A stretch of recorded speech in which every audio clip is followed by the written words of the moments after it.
Welcome to the Troubadour Show. This is my fourth episode, I think at least four, besides my wonderful workout videos on Mahabharata Tales. And this time we're going to focus on, although we'll talk about anything, but we'll focus a little bit more on the female characters in Mahabharata Tale. And Divya, why don't you introduce yourself? And because you were in the Tales with me, I played Bhima and you were in it as well. So why don't you introduce yourself? Absolutely. Hi, everybody. My name is Divya Goruganthu. And in the play, I played Madri, and I had a second role as Sanjay, the advisor to the king, the all-seeing advisor to the blind king. Yeah, so you played a female and a male role. I did. Yeah, okay. I did. Yeah. And I liked you had a mustache at one point. You tried. You painted on a mustache. We tried a lot of things backstage, but apparently, getting a beard to look normal is very difficult with makeup.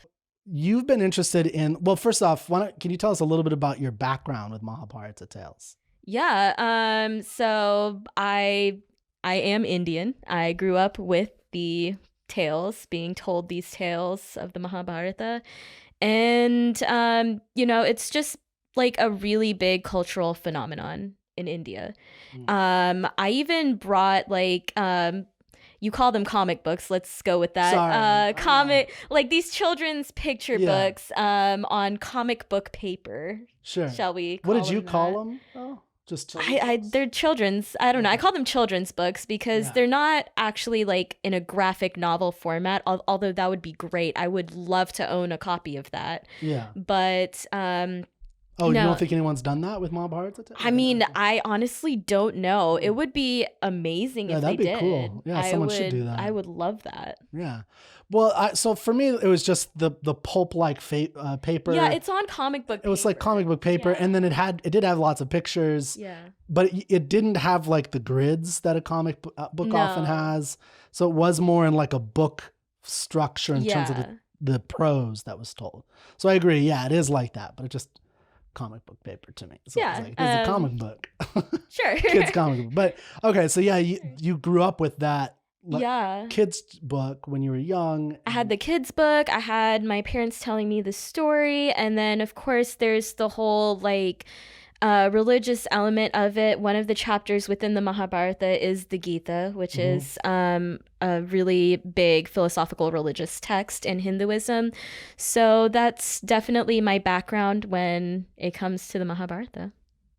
And now before we get into the story itself and the female characters, I want to try to find your interest in it. I mean, obviously you're a woman, but you also are getting a degree, or you have a degree in literature, or because I went to a poetry event of yours. Yeah, so you're interested in poetry. So I'd be curious. Yeah, so I am also a poet. And the Mahabharata is the longest Indian epic poem. Actually, it's the longest epic poem in the world.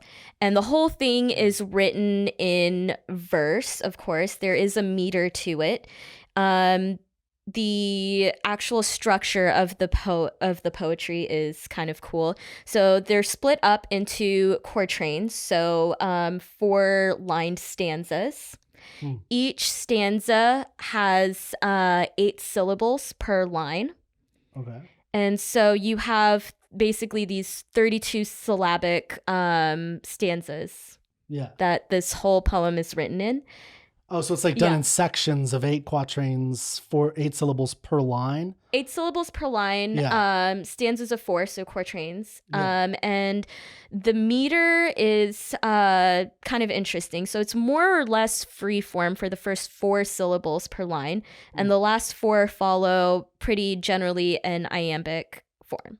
Now, is this the Sanskrit, or is this a translation? The Sanskrit form. I don't know how well, if you're actually translating it into English, how well that would work. There's always difficulties with translations, but okay. Have you heard any of the Mahabharata in the Sanskrit? Do you know any Sanskrit? So I know it's like asking, do you know ancient Greek almost to some degree, but people do. Like it's not a common like language anymore, is it? No. Yeah. Okay. So I was like, wait. I wouldn't go as far as to call it a dead language. I mean, it's still used like, you know, in like religious formats, and you can learn to speak it because, like, again, Sanskrit is also phonetic. So you can learn to speak it if you learn to read and write it. But I personally do not know that. But I will attempt to try and make sure I use the correct Sanskrit pronunciation for all the characters. So we will attempt that. Okay. We will attempt. Pronunciation is always interesting to me in general. Like I've heard so many, but I guess it makes more sense that it is a living a thing, like you said, not just Sanskrit, but also Mahabharata Tales. And that was one of the interesting things about my experience being Bhima and experience, like just learning a little bit about Mahabharata as the I don't know how to describe it yet. I'm still trying to figure it out, but it's like, because it's not like Christianity exactly, but it's got that living, but you know, like Christianity has a living dogma to it and stories and things like that. That's the closest parallel. Or if you were an ancient Greek, like the Greek mythologies were real to you in the sense of you would think about Zeus as a real, you know, figure. Entity, yes. Yeah. And like he did exist. There was a Mount Olympus. There was these, even the characters like Achilles to you was like a historical real person just long ago type thing. And there's, I don't know if that's, you know, I'm sure it's different from any individual Indian person you might meet, but it's still alive in a way that I haven't experienced in any other kind of mythology, even Christianity to some degree. So to me, it's been really interesting. Yeah, experiencing it. I think it's a very interesting story because yes, there is some morality included in this, but it's like that story. I'm not sure where it's from, but like, you know, there's like a bunch of like blind people and, you know, they're given this elephant and but they don't know it's an elephant. So they're like touching different parts of this elephant. Yeah, I've heard this story. And you know, like, you know, one person touches the trunk and they're like, oh my God, it's a snake. Like someone else touches like the shoulder of an elephant. They're just like, oh, this is like, I don't know, this feels like a lizard, like, you know, and then somebody else touches the tail and they're just like, oh, this is like kind of furry. So like you turn these stories over and over in your head and you think like, oh, like, was this like, you know, the correct thing to do? Was this like the bad thing to do? Why would someone do something like this? Why would they take the action that they take? And why are they bound by this structure even? Because again, like, while the Mahabharata is culturally relevant, culture is a living, breathing entity, which changes and evolves with times. Yeah. Like across times even. So again, we're talking about ancient India with regards to the Mahabharata. And again, we're talking about royalty. Now, in modern society, we don't have this hierarchical royalty structure, especially here in America. We don't even have a king. Well, we can argue with the orange man later, but we don't have that. But we don't. We're removed from that, and we aren't expected to conduct ourselves in the way that royalty would. One, because we're lay people. Two, because of the society that we live in. Even in India now, like you wouldn't be walking around, you know, acting like you're a royalty when obviously you're not. You're just a person still. So these and because there's stories about royalty. Yes. So how they apply to the everyday person is different, I guess. Or is that what you're trying to say? Is like it's not directly applicable. It's more of like I'm talking about how it's like still like living and breathing, but yes, like, you know, we are, even though we are lay people, and just like we're just regular people, there's still like things that we can take away from I'm this. Bhima, so I don't know what you're talking about, but so I ain't regular. I'm a princess. I ain't regular. What you talking about? Yeah, no, sorry. Keep going. But yeah, exactly. So it's just saying that, like, you know, things change, things evolve. The rights of women have changed and evolved. Yeah. No, and I want to bringing it talk back about here. that. But before we get there, because I wanted to pick on what you're saying because it's interesting. So, Yeah. because the same type of thing you get in Greek literature. So this is where I'm more familiar, obviously, or really all of literature it is about the kings and queens, and it's about the upper echelon of society for sure. But the way that it tended to be used is that whether, in the democracy, you would often quote from the Iliad as a guide. So like, the king is supposed to be, in most cultures, and I don't know as much about the Mahabharata, it's supposed to be kind of an embodiment of the deepest values and virtues of your culture, that even the youngest, or the pettiest of people in a society should try to strive for, and they're judged in the sense of, the kind of magnanimity if you have, money or something like that. Like, so to me, it's like the paradigms of your value structure at any side, even if you're not obviously a king, because there's only a couple of those, or even if you're not in the lords and ladies, you're maybe in the what might be thought of as like the lower caste or something like that. Sure. And again, like I would say, like, yes, there is like some good moral value within the Mahabharata. There are great lessons, but the thing is, what makes the Mahabharata interesting is that I don't think there's a single character in all of this that is completely morally correct, nor is there a character that I think is completely morally bankrupt. And that's what makes it interesting and what makes it fun to discuss. Yeah, so it's more complex than straight archetypes like a Jesus character. Absolutely. Or a Virgin Mary, where it's a complete unflawed character in a sense, right? So, yeah, and to me, that's what I love about literature and the complexity of these characters. Absolutely. And what's what they're going through and what you can learn from them as an experiential thing. And that was what was interesting to me about talking to people about Mahabharata. Like I was at a salon like a week or two ago, and there was this Indian couple that had been to the Mahabharata Tales, and they recognized me as Bhima. Nice. And I was like, they're like, oh, you're Bhima. And I was like, oh yeah, I guess I am. That's right, I am. And then they actually went to their car and said, oh, we have, and they also listen to my podcast. And they said, we have a translation of the Gita that we love into English because it's by somebody who, knows the Mahabharata, and he's, a beautiful English writer. So I was able to bring that to English, because obviously if I can't read Sanskrit, so I have to read some kind of translation. And I can't read Sanskrit either. Yeah, there's always something. Not yet. If you wanted to, you could. I mean, I bet I could. Like, you just, it's a language. You just learn it. It's a skill, right? Yeah. Okay, so but anyway, so there's that aspect of it, of learning something from it. It's deeply ingrained in your culture. And now, is this the first time you've performed in any kind of Mahabharata experience in the theater or play or anything like that, and with Austin Shakespeare, which is now gone? Sorry, it's gone forever. You can't see it. But it was Austin your first Shakespeare's still there, though. You should go to the other plays that they put on. I mean, Mahabharata Tale is gone forever. But was that your first time in that role? First time with Austin Shakespeare, yes. Yeah. Also, like, first time, I think, performing the Mahabharata as an actor. That's what I was. Yeah, that's what I was good. Yeah, absolutely. So you've never been in it before, or any performance of it, or I mean, do they do? I mean, are there, not just in Austin or in America, are there, besides the Peter Brook version that we did, is there little performances of them?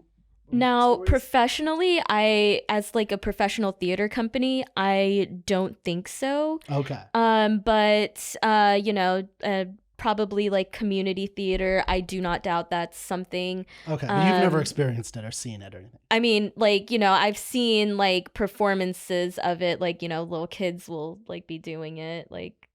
Oh, like in school? Or schools, or just like they're playing just around like, as Bhima? like a youth group. Oh, a youth group, okay. Type thing. Not just like a boy playing as Bhima and. I mean, I'm not saying that's outside the realm of possibilities. But I mean, I'm just curious what you've experienced. So you've experienced it through the TV shows, movies, and the children's book. TV shows, movies, children's books. Also, like, Bharatanatyam is a classical Indian dance. And Bharatanatyam. Parath? Bharat.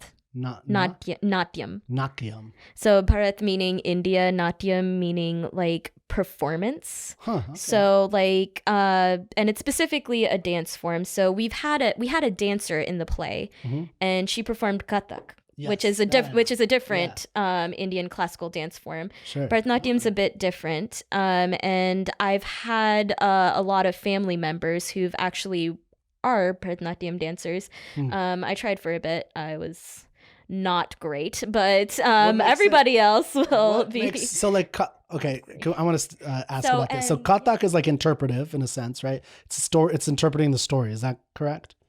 That's one way to think of it. Well, yeah, and Bharatanatyam does the same thing. Okay. It's just like different dance forms. So like the actual structure of the like the movements and everything are different. Okay. So like Kathak, there's a lot of turns, there's a lot of expressions with their hands. Like they're known for their turns. Yeah. And Bharatanatyam, a little bit different. Kind of known for being in a demi-plie, if you know what that is. I know what a plie is. Yeah, so a demi-plie. So like your legs are kind of like in a plie, but a plie would be like a little bit lower than a demi-plie. Which is like almost there. Okay. So, there's that. There's a lot of really big, grand poses to like show the character. Yeah. Okay. So it's just a different dance form. It's like, like we have ballet and there's tap. Like, there's difference. There's a difference. So, yeah. Mm-hmm. Sure. No, I know. And I was just trying to, because I saw Kathak. Yes. Kathak? Is that how you pronounce it? Kathak, yeah. I've seen that, and I saw some videos of it as well. And there was another dance that I saw and I can't remember the name of it now. That I liked. That was Indian. So I just wanted, and it was a classical. I don't remember, but it was the one that I had in my mind, and I almost don't want to say it because it's like the white people stereotype of what we think of when we think of Indian dance. It's the one where it's like the head moves side to side a lot, and what I'm saying, like that. So I've seen it like in cartoons, but so it's like a caricature of it, but when you really see it, it's a much more interesting dance, right? Like, and by the way, to be fair, other cultures do that to other, all cultures. So, but it's nice to learn the actual origins and what it's all about. So I just can't remember the name of it off the top of my head. Yeah, fair enough. I was wondering if you were thinking of Kathakali, which, they have a lot of really heavy makeup and a lot of like eye and head movements. But if it was Kathakali, you would probably be like, oh, they had a whole bunch of makeup on their face, so it's probably a different one. I guess they didn't have that much makeup. Yeah. At least not what I was watching. It was mostly focused on the movement. Absolutely, yeah. So you played Madri. Yes. In Mahabharata Tales. Yes. Which you've known about for your whole life. So first, I'm curious what it was like playing that character and playing in Mahabharata Tales for you. And then we'll get into the actual characters. Yeah, absolutely. So I kind of feel like I came into the whole production. Well, I did come into the production a little bit late. Sure. I was filling in for somebody else. Like, who's this lady? One day I walked in and I was there. But you were in pretty early. You were there like only a week late, right? Not because of you. I thought you guys were rehearsing for a lot longer than when I was there. Maybe like a week, I thought. But anyway, yeah, it was only like about a week, I think. A week, okay. Yeah, we only had like 3 weeks total. Yeah, was it only a 3-week run? I thought I was like scrambling to catch up. Like, dang. No, I mean, 3 weeks for 2 weeks of performances, 3 weeks training, yeah. And I thought we did a great job. But, I mean, it all came together. Yeah, it came together great. Okay, but anyway, so you came in late. We're like, who the hell is this lady? Anyways, I came in replacing another actress who unfortunately couldn't make it. So I'm gonna level with you. I never really thought about Madri too closely. Oh, okay. Until I was actually asked to play her. Yeah. So who is Madri? Tell us who that is first. Yeah. Absolutely. I was gonna start at the beginning, but we'll start with Madri. Why not?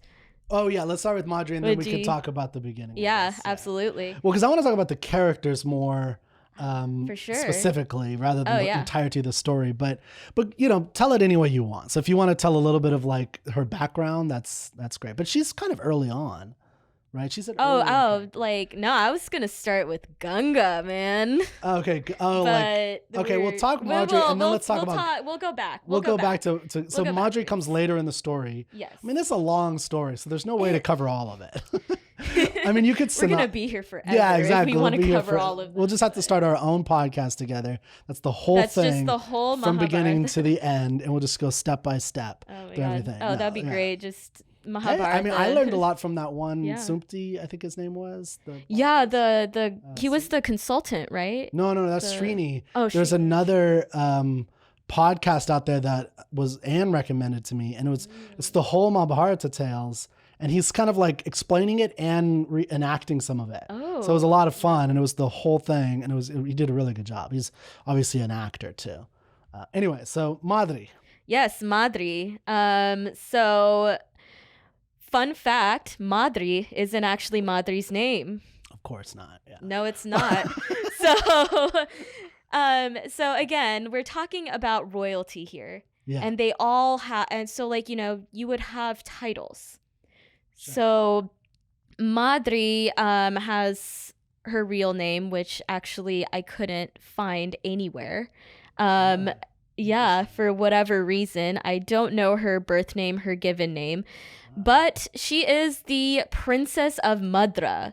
And as such, she is able to use her title as Madri, which is the oldest princess of the kingdom of Madra. And what is the kingdom of Madra? It is a kingdom located south of probably modern day Kandahar.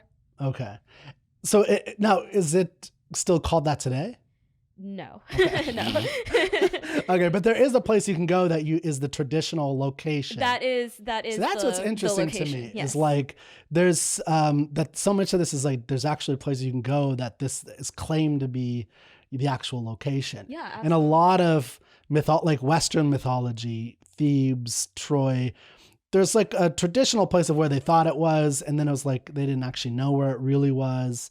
But this is, a place that it really existed. It's a place that existed, and I honestly thought that to a certain extent in like even in like a lot of Greek mythology you can kind of pinpoint a place. Like for example, was it like Jason and Andromeda? Like Andromeda is from Ethiopia, I believe.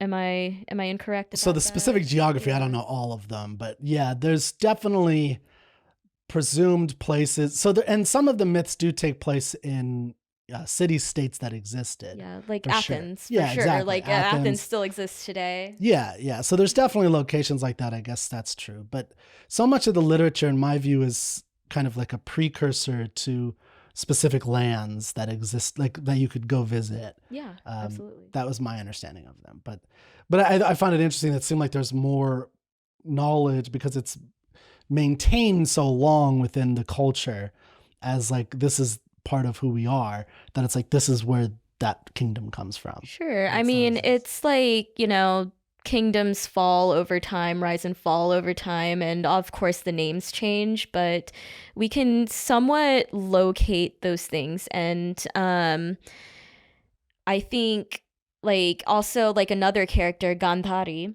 also a title, by the way, not her actual name, is from the kingdom of Gandhar, which is modern day Kandahar. Oh, okay. Yes. Interesting. So yeah, you could kind of travel around and go actually do those things. Relevant. But okay, so Madhuri, I looked it up, and yeah, there's nothing like ChatGPT doesn't know either of what her origin name is. Wikipedia doesn't even know it. Yeah. Like I don't know what to do now. Well, so it's like maybe there isn't anything in the text about her original name. Yeah, and like keep in mind, like it is a poem, and some things are altered to fit. So, for example, even Draupadi, she is also the eldest princess of the kingdom of Panchal. Sometimes she's referred to as Draupadi. Sometimes she's referred to as Panchali, which is her title. Yeah. Yeah.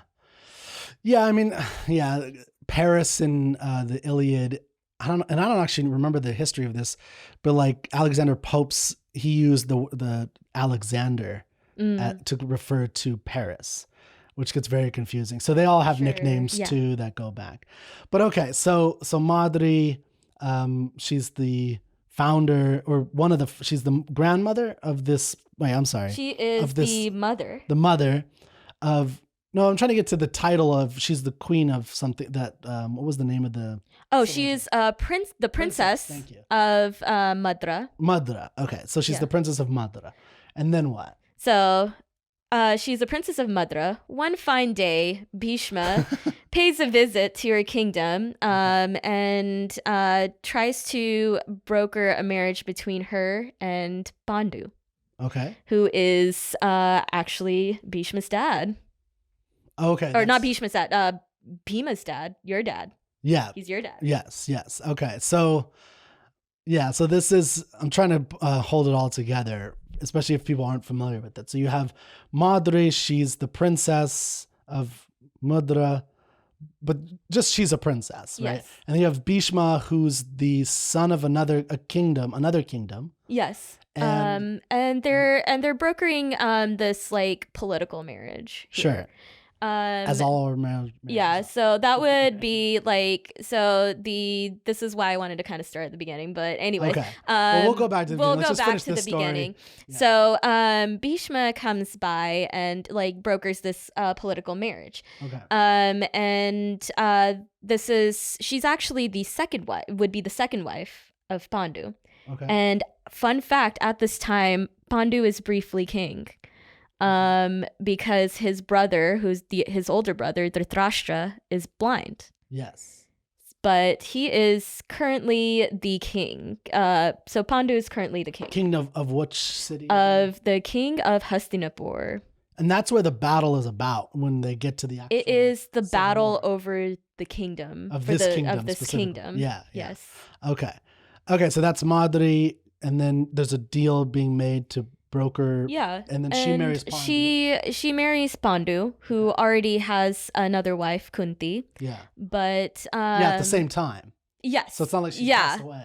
No. Like she's still very much alive. Like polygamy is very much a thing in this era. I know. Yeah. I was a taken man with 4 of my brothers. Yeah, there you go. The same lady. So okay, so yeah, keep going. What's so they're brokering this deal. So they broker this deal. She marries Pandu, and they're now living in Hastinapur. But all is not well. One day, Pandu goes hunting in the forest. Okay. And he's tracking this deer. And he can't really see this deer very well, because it's getting dark and he's hiding in the bushes. But he hears a noise and he's just like, yep, deer's probably there. And he shoots. Okay. Unfortunately, what he shot at was not a deer. It was some guy living in the forest with his wife. It's not some guy. It's a holy man living in the forest with his wife, having sex with his wife. Okay. And Pandu's over there and he shoots them. Like both of them? Yeah. They both die? Or? Yeah, they're both dying here. Oh, jeez. And while they're having sex. All right. It's a way to go, I guess, if it's going to. So he sees a deer. He's tracking this. Yeah, he's tracking this deer. So he's bad and at it's getting late at night. He can't really see very well, apparently. The story goes. Hunting accident, basically. Hunting accident, yeah. Okay. And then, so is there a moral to the story? Like, don't have sex in the woods? The funny thing is, does he get in trouble? Does Pandu get in trouble? Yeah, he gets cursed. Okay, so that's what we're getting at. Okay. Because I was just like, well, it's for Pandu, nothing bad happens. But okay. Nope. For them, something bad happens. Yeah, so like while these two are dying, not guys, this man and his wife are dying, they curse Pandu. Okay, so they're in the death throes. Mm-hmm. They curse Pandu, who's the wife of, or the Pandu's husband of Madri. Madri. Okay. And then, so what's the curse? Yeah. Okay. I think I know it. What is the curse? You know the curse. What's the curse? So is this the curse that I know of this from is the story? Yes. Okay, where like if he ever has sex again, or touches a woman? Or is it sex in general? Is it touching a woman or Well, sex? we say if you in the play, we of course kept it PG and said if you're touching your wife. Yeah, that's what I mean. But it's actually like, you know, if Okay, you're it's actually- having sex with your wife, So he can like then- hug his wife, maybe Yeah, even kiss her, but yeah. not sexually. Obviously, Yeah, not and have actual sex. yeah. Okay. We're using the euphemism. Yeah, in yeah. this play, yes. Yeah, which I get. So okay, so that's the origin of that curse. That's interesting. So he just randomly. So like, what's the lesson? I'm always like, the lesson is don't shoot at targets you don't see clearly or something, like, because he obviously it was a hunting accident, but it was caused because he was getting impatient or something, right? Yeah. That's kind of the moral behind. I'm always interested in like, what's the moral behind these? Yeah, and that's the fun thing about the Mahabharata. I think some things don't have a moral. You don't think so? No, But I mean, also to be Really? fair though, like, you know, Pandu doesn't exactly like show too much response. He's just like, "Oh man, I messed up," but he doesn't like So he has no necessarily remorse. like feel. He doesn't apologize. He doesn't have that remorse, and you know, So maybe that's the lesson. that's probably what it is. Like, Yeah. take accountability for your actions and like try not to, and like don't be impulsive. So I if he would would have say. apologized, he might have not been cursed. I think he would have gotten a much Or lighter curse. punishment here. Okay. You know. Sorry for killing you and your wife while you guys were having sex. Yeah. Please don't curse me for life. Okay. So he gets this curse by these two dying religious folk, right? Yes. And then what happens? So then what's the next part? So of course, now this guy unfortunately has two wives and cannot produce an heir with Okay. either of them. So that's like super like Tantalus type thing. Yeah. Where it's like you want to drink water, you want to eat some food, you want to make love to this woman, but you can't forever and ever. Or you're going to There you die. go. And like, you Unless know, you wanna unfortunately for him, Madhuri is like really, really beautiful. Sure. Like, of course. and I mean, you know, I say Wouldn't be that very because tantalizing otherwise. Yeah. you know, canonically, like that's what it is. Like she is, there's like, you know, people talking about her beauty and like they're kind of a little bit enchanted by it. And Madhuri herself is quite a clever woman as well. Like Okay. she has a lot of like wits about her. They think that she's where they say that she's witty and she's clever and she tells these jokes and she's like quick with her tongue.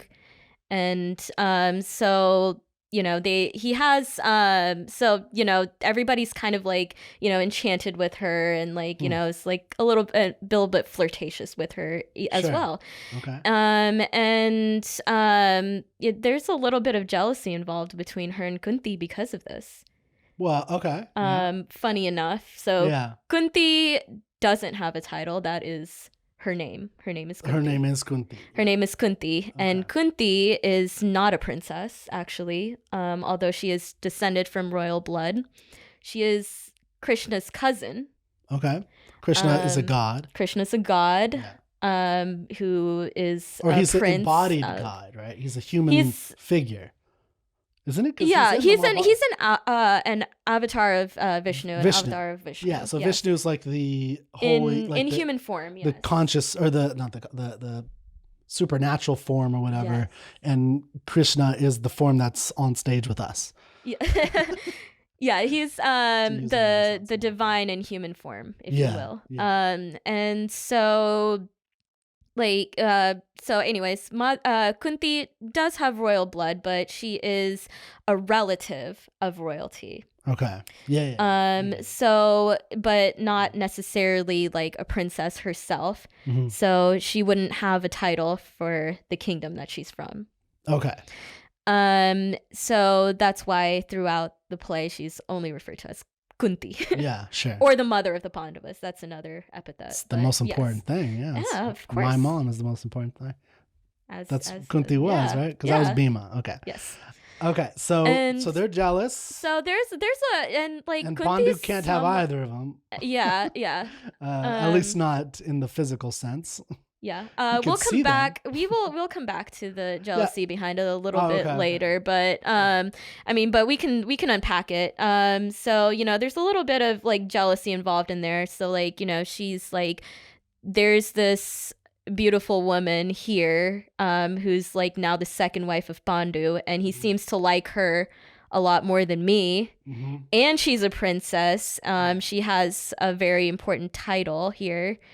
These are all like things relevant to power, but you know, how do I solidify power here? Yeah, yeah. And historically, women, how did women do that? It was through having children. Having children, yeah, and especially male children. Mm-hmm. Yeah, for sure. Especially that. So the real lesson is polyamory doesn't work.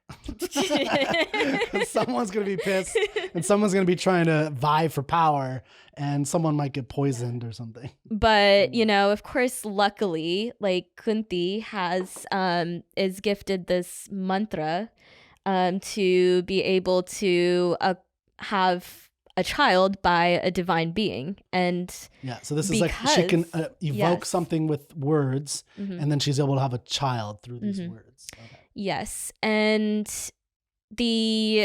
so like this is what she decides to do, because due to the curse, Pandu has to now step down from being king.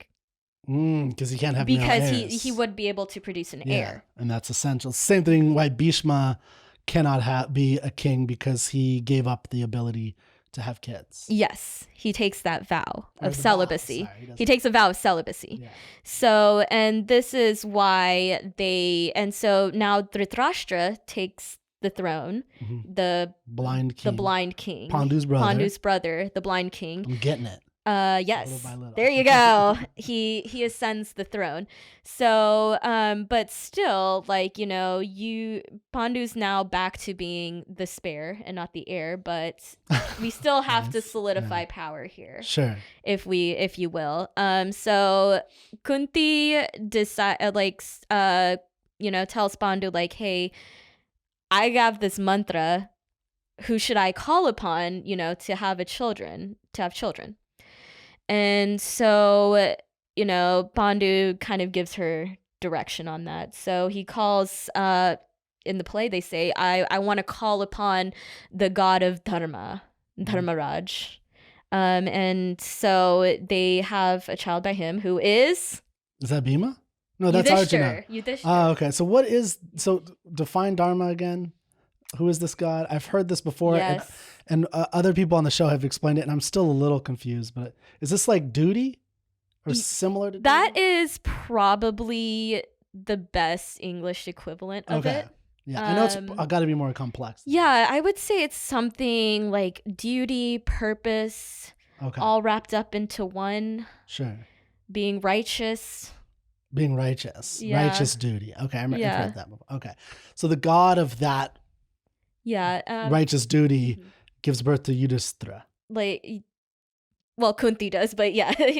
He's the father. He fathers. Yeah. Yeah. Okay. Through this mantra.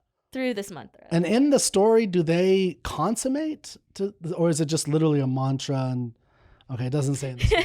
Well, I mean, you know, we can, again, this is like where I know they don't describe it, but this is where people can put their own interpretation on things. So like, you know, we've had like, you know, can you, you know, in ye olde days, they didn't really have paternity tests. Yeah. So, you know, for all intents and purposes, let's say Pandu is infertile. There are instances of, you know, queens like, you know, taking a lover on the side and having a child by them. Oh, sure. And passing it off. And I would actually go as far as to say like the king would have incentive to be like, yeah, that's my kid, because number one, like, you know, you would have to, you need a male heir, and second of all, like, you know, that's kind of an attack on your masculinity here, like, sure, you know, oh, I can't, like, you know, have a child, like, how dare you? Absolutely not. I'm a manly man, of course I can be a father. Well, you know, so we're doing Julius Caesar this summer with Austin, or I should say Austin Shakespeare is doing that, and there's an important moment when Julius Caesar they're at the games after he's come back home, or not the games, but the parade in his honor, and he has Calpurnia, his wife, who they've not been able to have a kid, right, and especially not a male heir, and he tells Mark Antony, one of the younger runners, to touch her in the run, which was a sign of helping fertility. And this whole thing about that occurs, and it's a very subtle, but I think more profound than people think, because it tells you a lot about Caesar as a character, because he's basically publicly trying to say that us not having a kid isn't my fault. It's her fault. And that's basically what he's saying. Yeah, because he's saying she's infertile. And whether it's, now we don't know whose fault it is, obviously, but the point is they don't have kids. He's trying to, make it not his fault, because as you're saying, it really attacks your masculinity, attacks your whole power base in a sense. Yeah. This guy can't, get kids. Yeah. Something's wrong with him. Yeah, exactly. So that's basically the whole reason why, of course, in the story, this is all more or less like a divine pregnancy here. Sure. But I mean, there's later on instances within the story itself of people taking a lover and doing things to preserve the bloodline for doing things. Yeah, absolutely. Okay, so that's Dharma, that's Yudhishthira. Then she calls a mantra for another child, which is the wind. Is this the second child, or is it Arjuna's the second child? I believe Arjuna is actually the second child. So Bhima's the third child? Bhima's the third child. Bhima is the middle brother. So because the two brothers after. We'll get to that, because it feels like there's a trinity of brothers, and then there's the duo. Yes. And there is a separation, because the trinity is really, that's Yudhishthira, Bhima, and Arjuna are sired by different male gods. Whereas the other two brothers, Pandava and Nakula and Sahadev. Thank you. Yes. Nakula and Sahadev, not Pandava. The Pandava, that's the brothers. The Pandava they're brothers. all the Pandavas. Yeah. It's a lot. I'm getting it little by little. Absolutely. But anyway, so they're fathered by Pandu. Yes. Right. Well, no, they're not actually. Oh yeah, because he can't have sex with anybody. So who's their father? We're getting to that. Oh, okay. Yeah. So I thought it was Pandu, but yeah, that doesn't make sense. No. Okay, sorry. So god of the what's Arjuna's father or sire? Yes.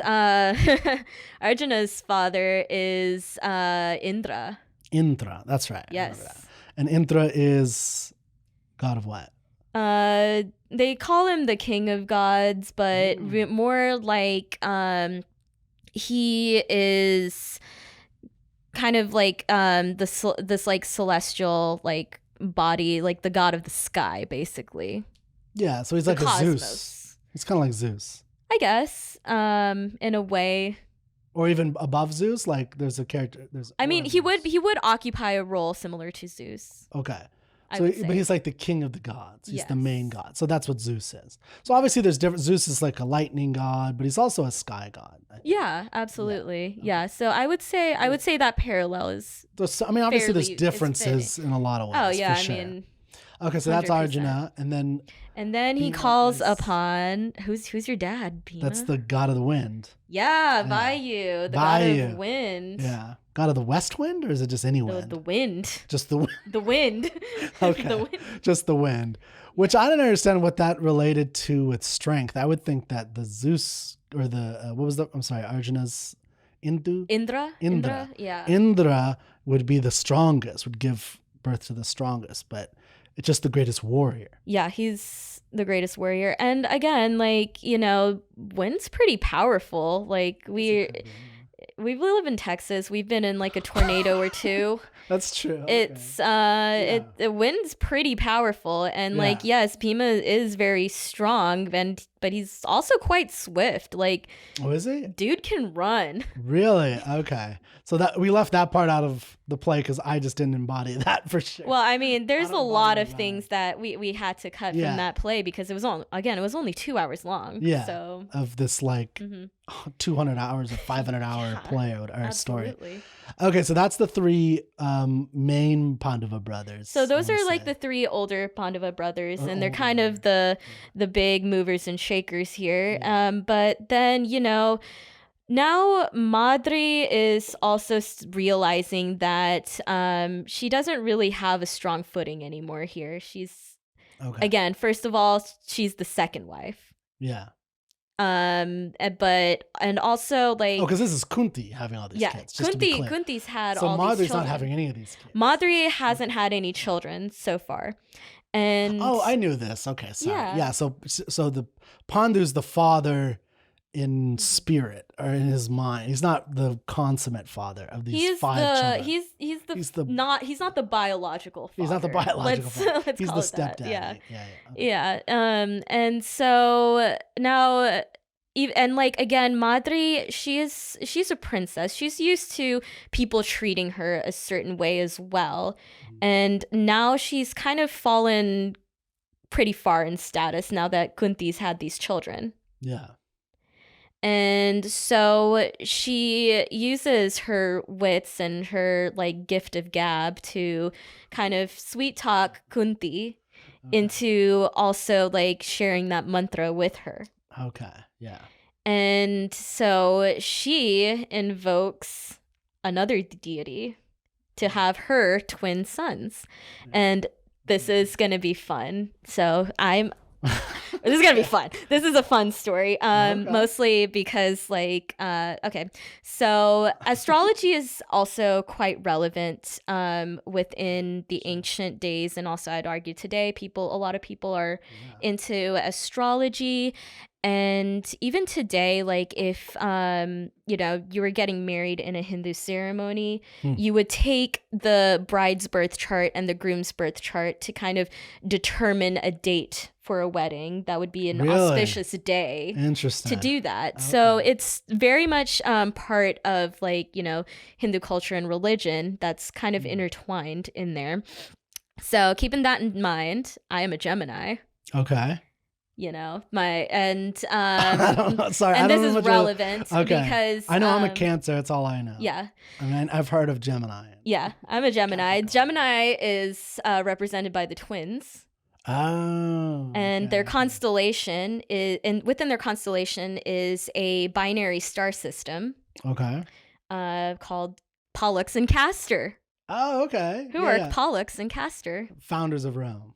Yeah. Founders of Rome, and they are twins. Or one of the founders of Rome. One of and the they are founders. twins, are they not? Yes. Yes. Yeah, I think so. Yeah, they're brothers, but yeah, I guess twins. They're twins. Yeah. And that binary star system in India, we would call the Ashwin Kumars.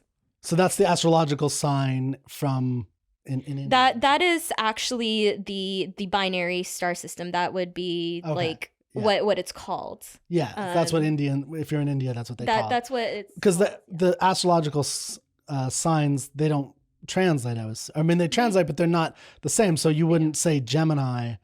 I'm a Gemini if you're in India, right? I mean, I guess you could because again, that would just be. I think people just take it as like the English translation. Well, okay, a couple hundred years ago, let's say. Yeah. I mean, you wouldn't. Traditionally, you wouldn't say that. No. You wouldn't say Gemini. You'd say what's the. Well, I mean, it's not referring. The Gemini would be the constellation. This is just a star within that system, and the god of that star of that star system, it's a binary star system. Sure.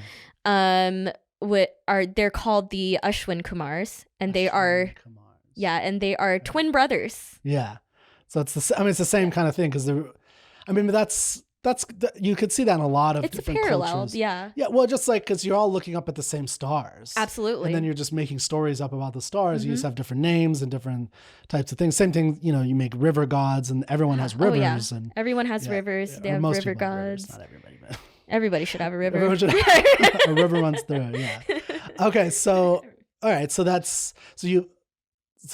where were we back with the story with? Yeah. So anyway, anyways, now that I've gone off on that tangent, so but it's interesting to know, that is an interesting cultural thing It is. I did not know that. Yeah.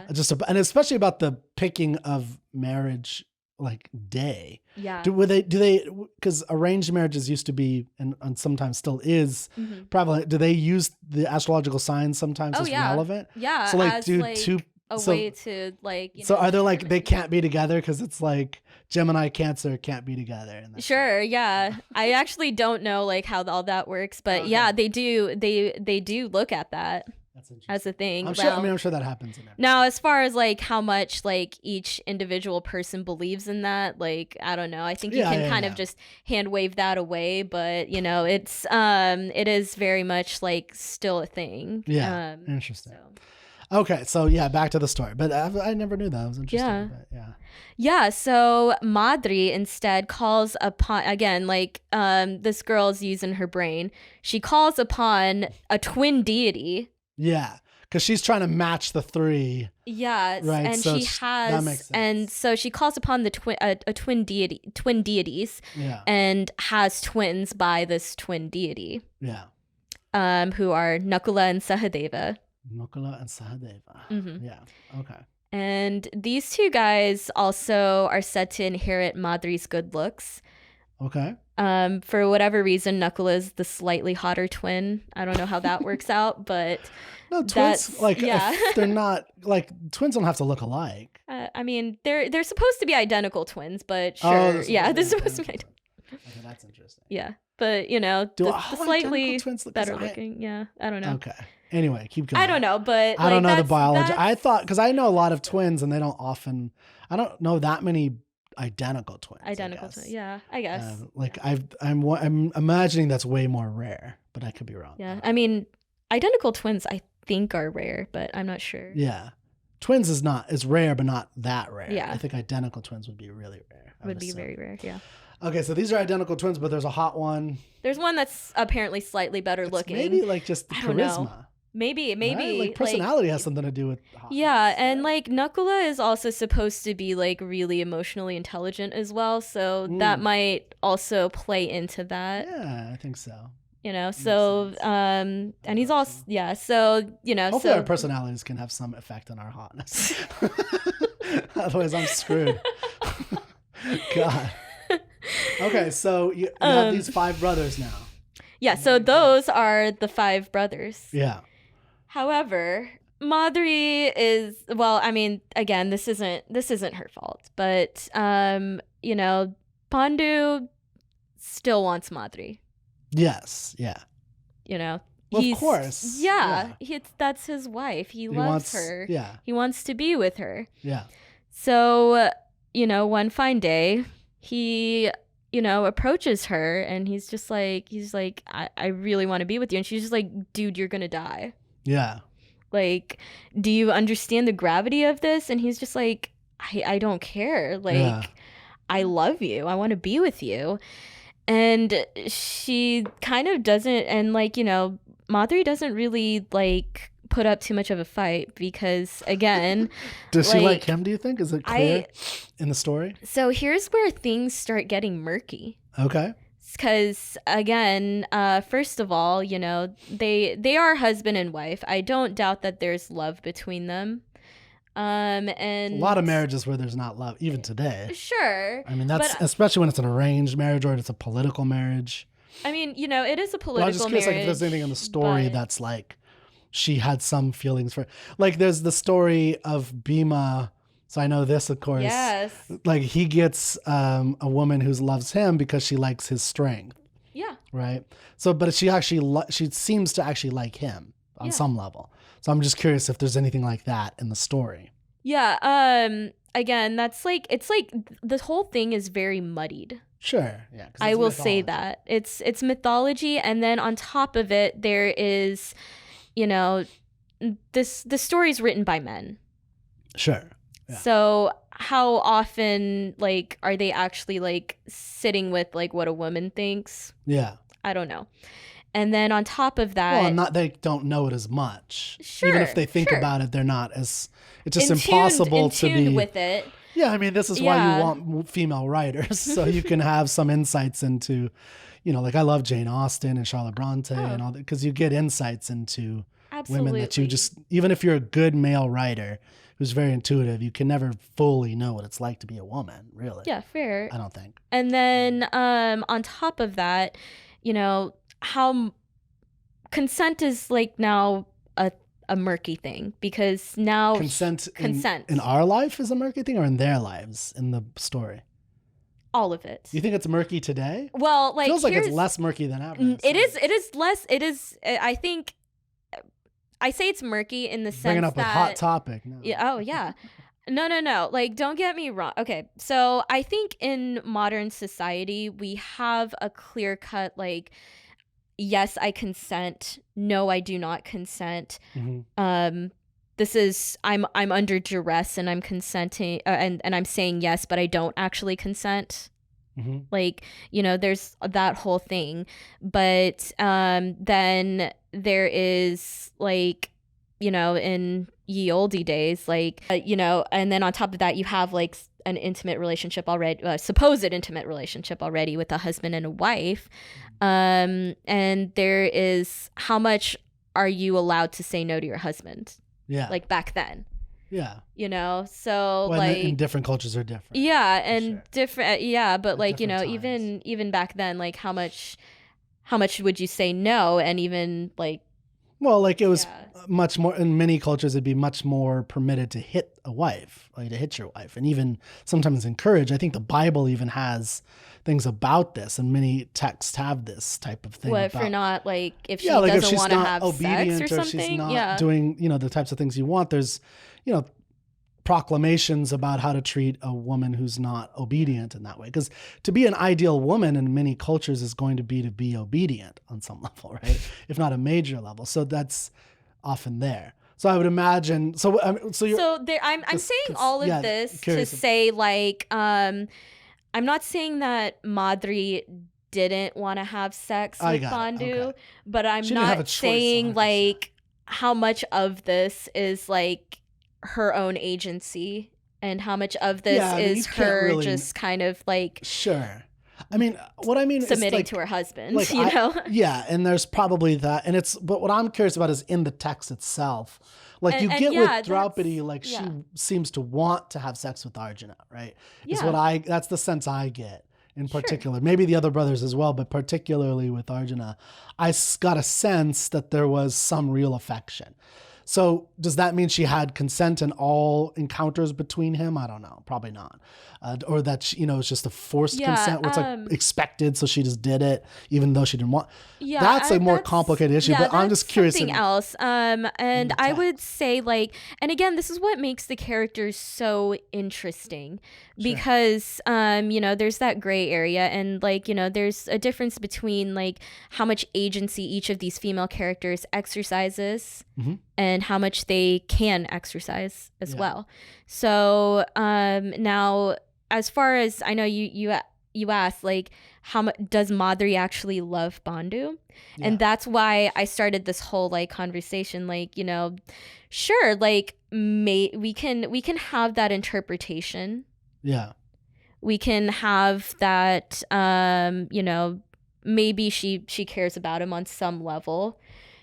We don't know. Like, that's what I'm trying to get at, is, like, that's there. And again, like, we're picking, even I was like, I know we all really enjoyed that scene that we had of, like, Madri and Bandhu, like, flirting. And so tell what that was, because not everybody saw it. Yeah. That is the scene you're talking about. Yeah, I feel like you're a bigger fan of that scene than I am. No, I want you to say it. I think we're all a fan of it, but it's better. Can you taste the honey on the breeze? Yeah. Is what Bandhu says to Madri. Yeah. And well, this is the show. Let me show my love for you. Yeah. And he says that I want to, and Madri's like, no, like, don't touch me. I know you're being really sweet, but death is seducing you. You're being seduced by death right now. Yeah, death is seducing you. And he just says, I just really want to show my love for you, and so on. And I think I want to say, like, this is me editorializing this. This is how I played Madri. She also loves Bandhu. That's what I got from our story. Yes. I was curious about, like, the Mahabharata that's written down and popularized, if it's the same kind of thing, or if she's, you know, like again, in the text, you can. There are so many interpretations of that scene, including but not limited to Madri like seducing Pandu. Like she's actually ultimately trying to kill him. Not that wasn't the intent, but it was like she wanted to have sex with her husband. Yeah. And okay. I mean that is a version of that, even though like I think it's not a popular version. Yeah. But it is a version, a interpretation. That's in the text. You can get that from the text. Yeah, because again, like, you know, that's what I'm curious. It's this whole thing is in heightened language, in poetical form. Yeah.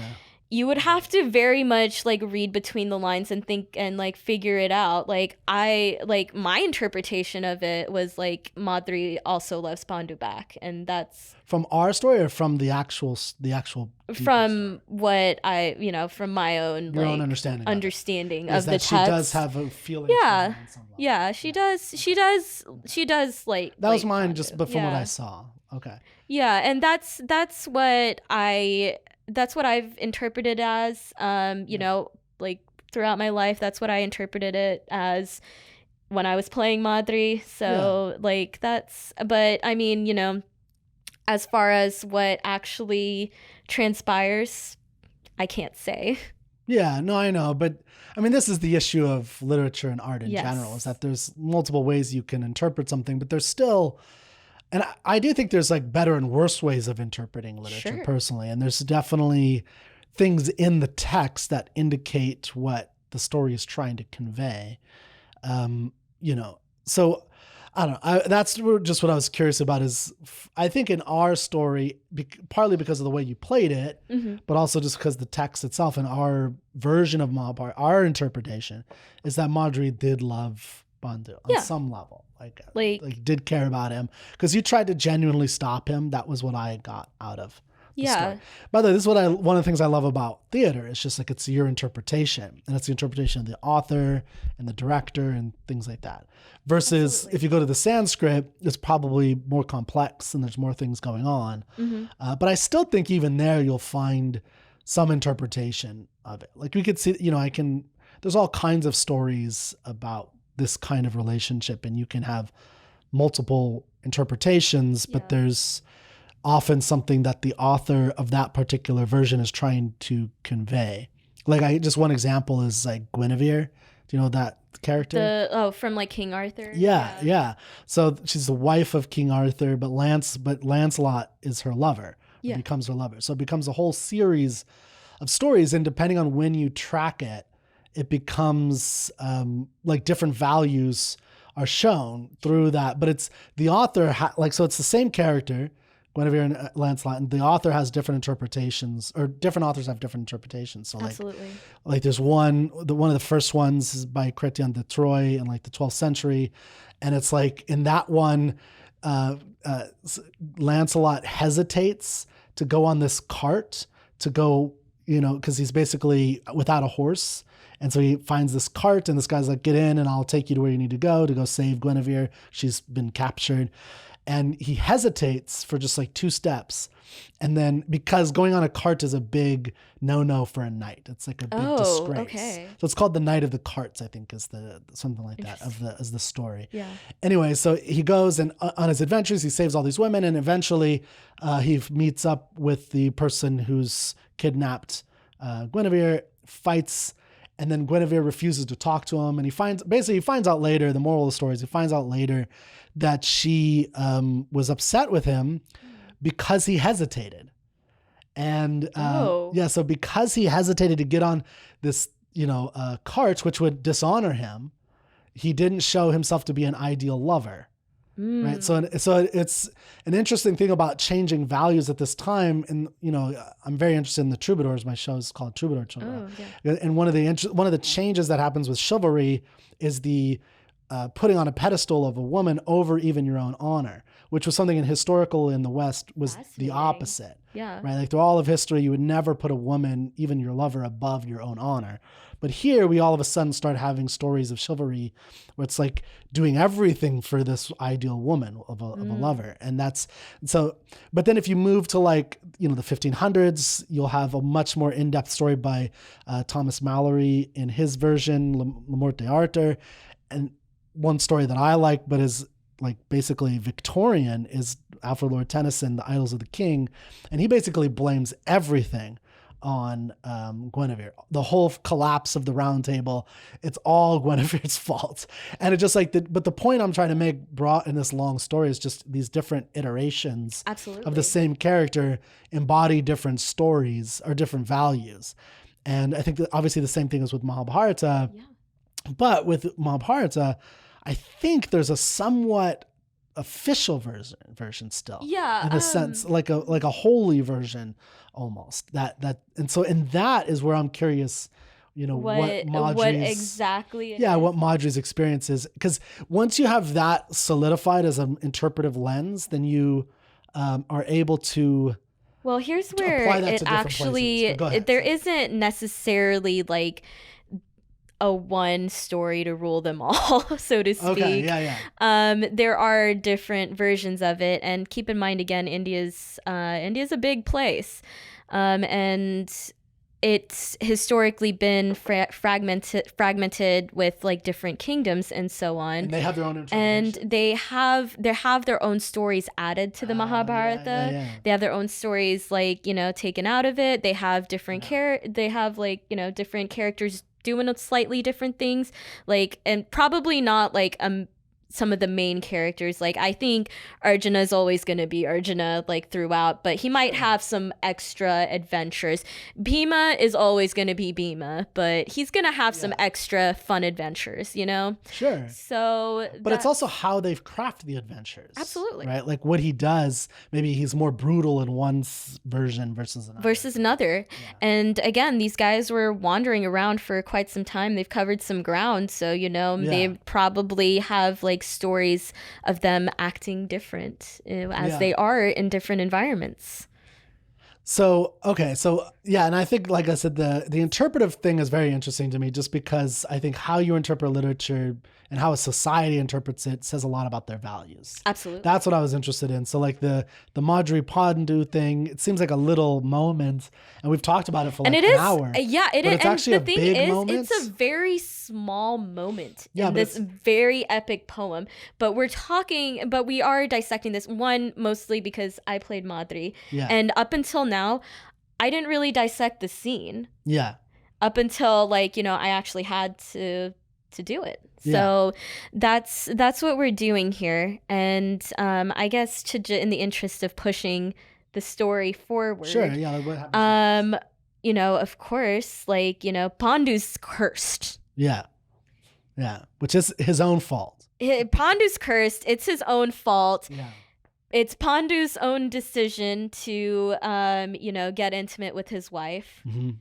And as a result, Pandu dies. Yeah, he eventually does sleep with his wife.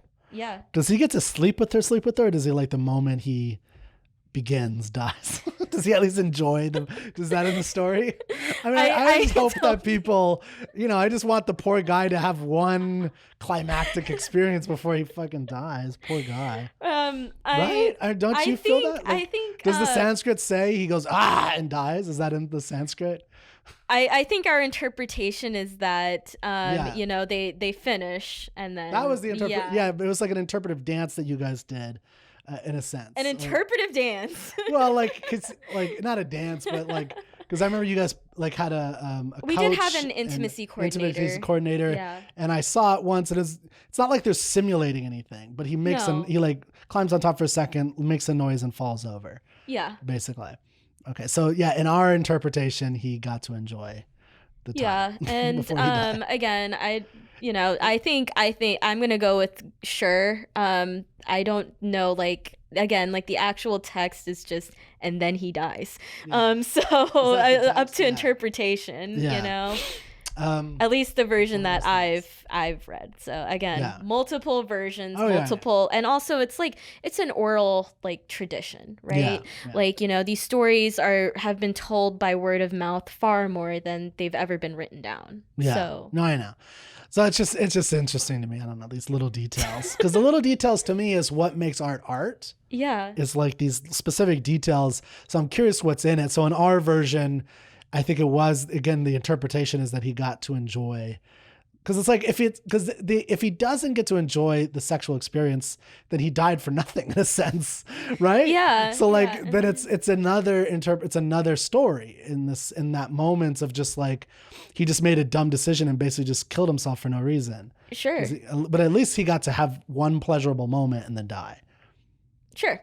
That's how I interpret it. Yeah. I don't know. That's why I'm so interested in these little details, because it tells you a lot about. Absolutely. I mean, you know, there's that. And again, like this is something that, again, this is just such like, I don't know, kind of, to me, it was a bit of a boring scene, and it's really? until, well, like not as an actor, but like until I actually like, you know, was given the role of Madhuri, I was just like, meh, whatever. Yeah. Wait, I'm sorry. What was a boring scene? The whole sex scene was boring? Not like I didn't, basically I'm saying I didn't really pay attention to it until before like, you like until I got the role. Like growing up with it, you like had seen this and just moved on. I was just like, okay, yeah, you know, whatever, that happened. Like, dude made a very dumb decision. Yeah. Like, moving on. We have to get to the part where we have to get to the feminine rage moment. Yeah. Right after. Yeah. Which is my feminine rage moment, not actually Madhuri's. Wait, what's this the is my feminine rage moment? Oh, we're getting to it. Sorry, we are getting to this. You're at Divya's. This is Divya's feminine rage moment. Got it. Sorry. I was like, did Madhuri did? Madhuri So let's get into that. Rage so we've talked about for a long time, but I think it's interesting actually about the interpretation of this scene, which is like just a really brief moment. But there's a lot packed into it about, does she love him? Is it important? Is he dying for nothing? Or no? So there's that. I feel like we've made it important, but I mean, it can be. It's very. These are all very relevant. Okay, so here. You don't think it's that. All right, so then let's get into your. Yeah, I mean, no. I mean, those are all important things. This is what I feel is the most important. But that's what makes it important for sure. Yeah. Yeah, I mean, I'm not saying those are unimportant details. Yeah. But this is I'll where be honest, I didn't have a lot of I'm feminine coming out rage. Fighting. I'll be honest, I didn't have a lot of feminine rage myself. Okay. So that I was interested in, did the guy get to enjoy the damn thing or not? Because I'm a guy, right? So that's my version of it. So tell me what is going on for you. Yeah. All right. So now Pandu's dead. True. And Kunti in the play, and also like, you know, in the story is like, you at least got to be with him. I never got that. And she's angry at... You saw his face of love. Yes, you saw his face of love. And she's like, once again, jealous of Madhuri. And now here is where all the sexism comes out. Sure. In the story. And this is why I was talking about consent earlier. Yeah. You know, so... You know, you have a man who is cursed to not be able to have sex with his very beautiful wife, but then does have sex with his very beautiful wife that everyone finds very beautiful and sexy. What exactly do you think is the attitude people have towards this beautiful woman named Madhuri now that her husband is dead in her arms? Oh, do you mean like they've been intimate? Do you mean like audience members later and how they like the view of Madhuri? The characters in the play. Oh, the characters in the story. The characters in the story. Oh, okay. So, Kunti is angry at her because she at least got to experience it. Yes. So that's one. But I guess, hold on, let me think. So, well, I guess they would all blame her for letting him do this. And so she's to blame. So now she is getting all the blame. Yeah. For something that was frankly her husband's idea to begin with. Sure. And even then she, and like, you know, sure, like, you know, is what, and now we get into that conversation, what makes a good woman? Well, yes. I mean, I think again, goes back to the cultural values thing. Exactly. So each culture will have different values, and then depending on how they interpret it, right? So here it seems, one thing I think is universal in a lot of literature is a kind of passiveness and obedience often is what is expected of a woman. And I think that's what's conveyed here, right? I'm not saying I think this. You're looking at me like I'm a monster. No. I mean, I was like, that's what I'm interpreting from the story. No, sorry. That's but I definitely expect it me being pissed off at this whole scene, this whole thing. Yeah. Like, that's not a knock on you. But it's definitely it's Madhuri is definitely expected to be obedient, and she's blamed for allowing something, or encouraging, or it's her fault that she's beautiful, that has attracted him so much, and that she's to blame for it. Yeah, like people say that she is seducing him. Yeah. Not death. Yeah. She is seducing him. Yeah, and which is like completely false, because I don't think you can seduce someone who's horny. Like you can't seduce someone who's already horny. But I think it's okay. It's already there. Like, sorry, but like whatever. That's a conversation for another totally time. Different conversation that we have here. But like, no, like she's getting, and it's not necessarily her fault. I don't think it's her fault at all. It isn't. No, I mean, I don't think it is. No, but so I think you and I had this conversation a little bit before. Yes. Actually. Yeah, I think we actually did have this conversation during like one of our rehearsals. Yeah. I believe. And something happens after they so then you have everybody blaming her for this. So everyone's pointing fingers at her. Everyone's pointing fingers at her, blaming her. You killed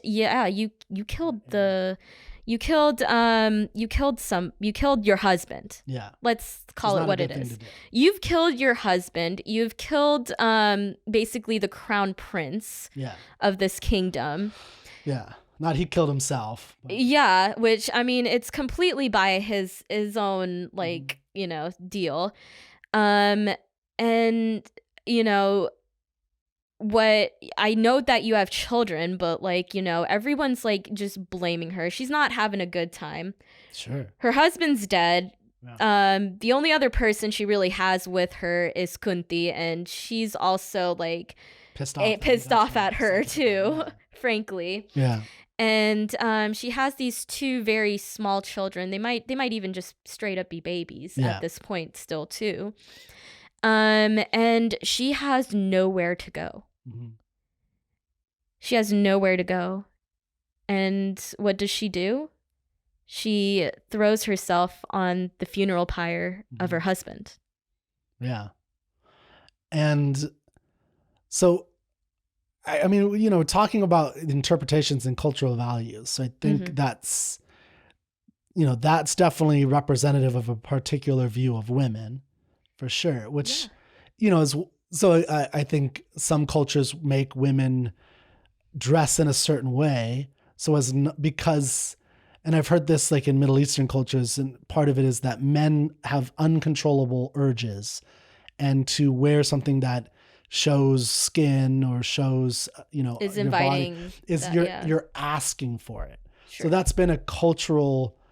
That's been part of a lot of cultures for a long time. Not all cultures, I think, across all times, but definitely many cultures have that view. And this is a representation literarily of that idea. Sure. Which I think is obviously ludicrous. But here's like where I'm going to give a little bit of like religious and cultural commentary with this. So Hinduism, I think, is one of the few correct, and someone can correct me if I'm wrong, but I'm not a theologian. That still surviving religions that have like that worship a goddess. Like there are goddesses in like Hindu like in Hinduism, and again like also there is this like concept of a divine mother, a woman. Like we call her Mata, and then we revere the goddesses both as like Mata and otherwise as well. So there is this reverence for, the feminine. There is there is a reverence for women present. Sure. But, so why is there this, I guess, frankly, hatred of once, like, something happens to, why there's this misogyny and you're blaming this woman who's just kind of there. And then there is this odd practice, frankly, like I cannot wrap my head around it. It is so heinous, called Sati. And that is when it's what Madri did. She throws her, it's when a woman throws herself on her husband's funeral pyre when she's widowed. And it's just the most heinous practice.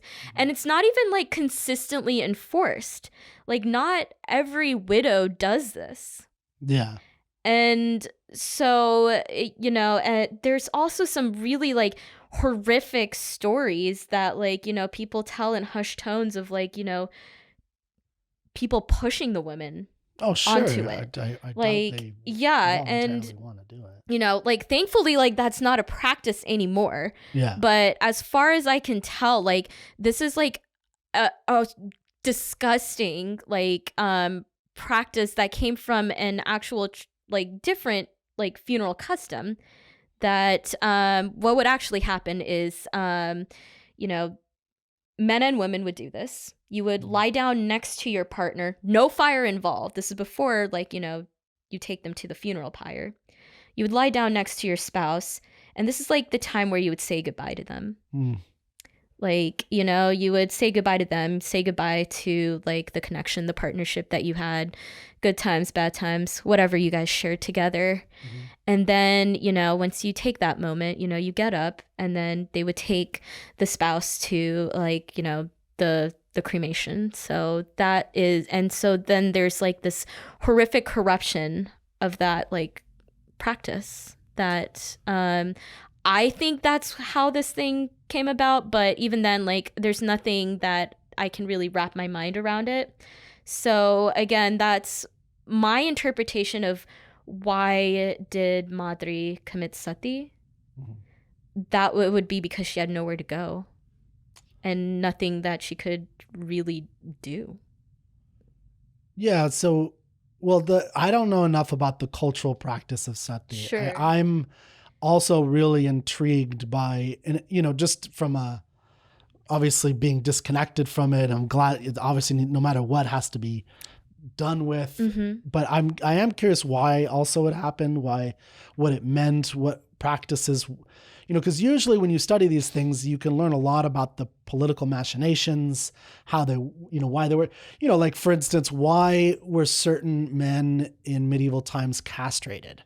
Sure. Right. The castration was a thing. I mean, obviously it's not as bad as killing, but there might be something similar in it. Where it's just, you don't want certain people to pass on, or have kids or something, or I have no idea. Or it's a embodiment of the power of the man. So the man is so powerful that his wife has to, die, and because he's maybe some kind of closer to God. I have no idea. So I'd be very curious to learn. That what I just said would be, like, probably, like, the interpretation that I know of all of this. Well, but I'm not saying you're wrong. I'm saying there's other machinations. I mean, there's that, and then there's also, like, but then, like, just moving. Like, I don't want to completely move on from this, but, like, what happens immediately next is, again, Madri has a brother who's now king of Madra.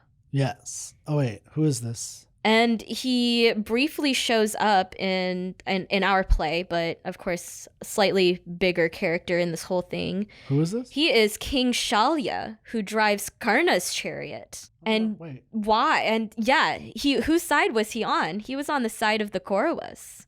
Oh, okay. The sons of Dhritarashtra, right? And this is the reason why. Because he's pissed off that they killed his sister. Yeah. And he allies himself with the other party. I see that they allowed for her to be so guilt-ridden because of them. They didn't Like, try to stop her. They didn't try to basically. stop her and Yeah. help her and like say, no, it's not your fault. Yeah, and like, you know, everyone has their own interpretation of like, you know, maybe why Madri did this. Mhm. I think his interpretation is she's grief-stricken. She's not thinking straight. Why would you let her she's isolated do this? and, Yeah. Yeah, nobody And- cares about her. Yeah, and you know, she's far without away. allies in her own Yeah, team. exactly. Which is a very vulnerable place to be. Absolutely. For sure. So, and that is what tips the political leanings in a different direction. Interesting. Well, you had mentioned something. I don't know if we should talk about this. Well, no, yeah, because you mentioned something about religion, but maybe we'll talk about that on some other time. Sure. Because that, you know, you brought up something about, you know, understanding your own or Hinduism as a culture that reveres goddesses, Yes. and other cultures don't. Well, I'm not saying other cultures don't, or other but cultures don't have. it's still survive like that. Like actually having a goddess figure is like probably one of the few religions that are still practiced today. Yeah. That does. Yeah. So we'll probably have because we gotta get you out of here at some point because your time's running out for yourself. What time is it? It's like 4:20. Okay. Well, but I mean, I can stay past 5. No, I know. I'm just saying to wrap up a little bit for yourself. Not right now, just to start a little bit to help you. But what all I was gonna say was like one. I don't know. I'm not 100% sure how many polytheistic religions are out anymore. I know there's more, but in all polytheistic religions, my understanding is that there are, like, you're basically embodying traits, characteristics, virtues, you know. I'm not saying that it's the only one, but I'm saying like there's few surviving today. Yeah. What I was going to say was, so it's true that in a monotheistic culture, or religion, there's not the direct God, but you have within Christianity. Now I'm an atheist. I'm not trying to defend Christianity. Yeah, I mean, you have the Virgin Mary. Yeah. I mean, you have, so basically what I see happening. But like, if I say God is a woman to a Christian, that would become more controversial than like, you know, that's at the heart of what I'm trying to get at. Yeah. Actually, what I'm trying to get at is kind of the hypocrisy of the whole thing. of the Mahabharata, of Madri. Of the fact that I mean, it's obviously a horrific practice, and you know, society has moved past it. And so you have like this, like, I'm saying, like, on one end you're like revering and worshiping women, and then on the other end, like, there's this like misogyny and like patriarchy that's like inherent here, and it's and like all the female characters kind of like do this. But speaking of goddesses, Ganga. Okay, Ganga. Move on to Ganga. I know we've kind of we've kind of talked a lot about other things, but we're gonna go back to the beginning of the Mahabharata. Oh, okay, yeah. And we're gonna start with Ganga. All right. Now Ganga, of course, there's the river Ganga that flows through northern India. And the story goes that when Ganga was coming down from the heavens, it came down to the earth with such a force that it was ruining the earth. Yeah. And so to stop the I guess sheer force, Shiva says, Ganga, flow down from my head while you're coming down, and I'll control the force of you coming down. Like, I'll break your fall here. So that's why, like, you know, in a lot of pictures of Shiva, you would see him, like, Ganga coming, like, flowing through his hair. Yeah. So that's so she's already, like, you know, a very powerful force. Okay. And then, you know, Ganga comes down to earth, and, you know, she's a pretty awesome river. And have you ever been? I have, actually. Unfortunately, like, it's kind of polluted now, but I mean, the whole river. Well, at least the part that I went to. Yeah, you probably went to the popular. City, you went to the populated. In the city, it's a long river. It's a long river. Do you know its relationship in size to the Amazon or the Mississippi? I do not have those facts memorized. Just curious. I do not have this. Yeah. But anyway, so Ganga's now on Earth, and one day, like, these children, they're kind of like these divine children. They're like children of some lesser deities. They're kind of playing around near her and stuff. And Ganga takes kind of a liking to them. Like she grows kind of fond of these kids. She lets them play in her river, her waters. If the kids want to pass, she retreats her water. She lets them go past. She just grows quite fond of these kids.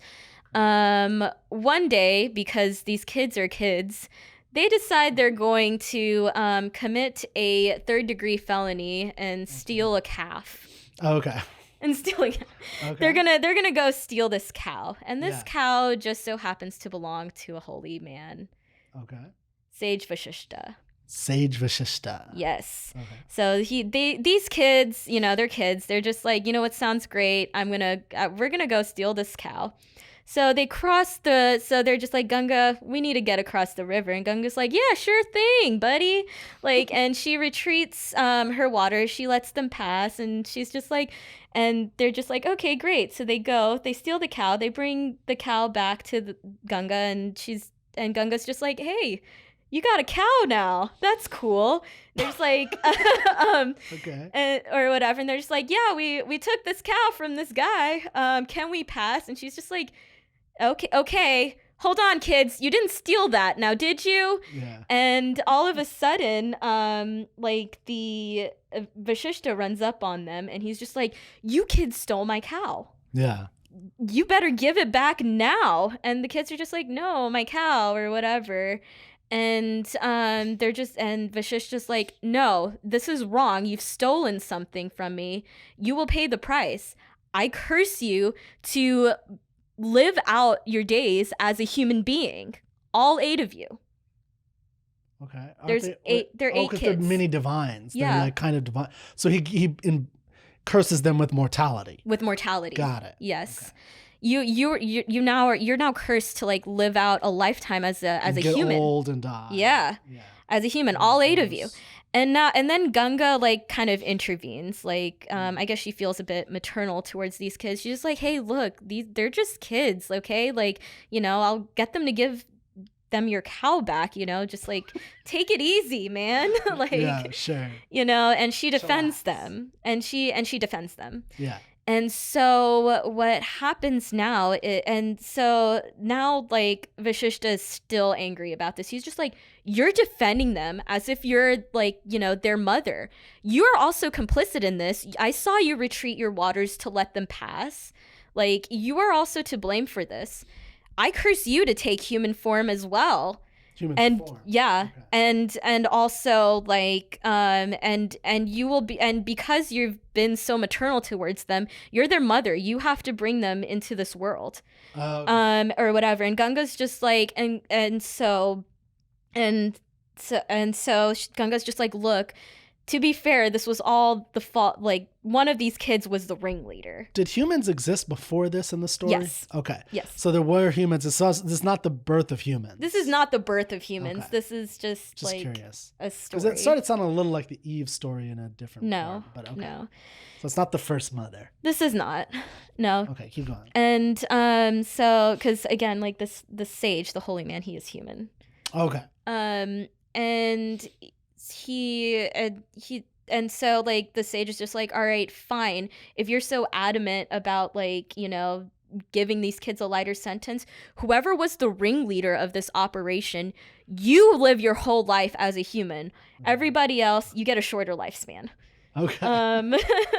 So then, Ganga is now cursed to take human form, but also the river still exists. It does. It's a separate thing. It's a separate thing. She becomes embodied. Because again, she's divine. She can she can be amorphous as well, which was what she was before. Yeah. Yeah. She was a river goddess. Yeah. Yeah. And so now she's, now Ganga's now human.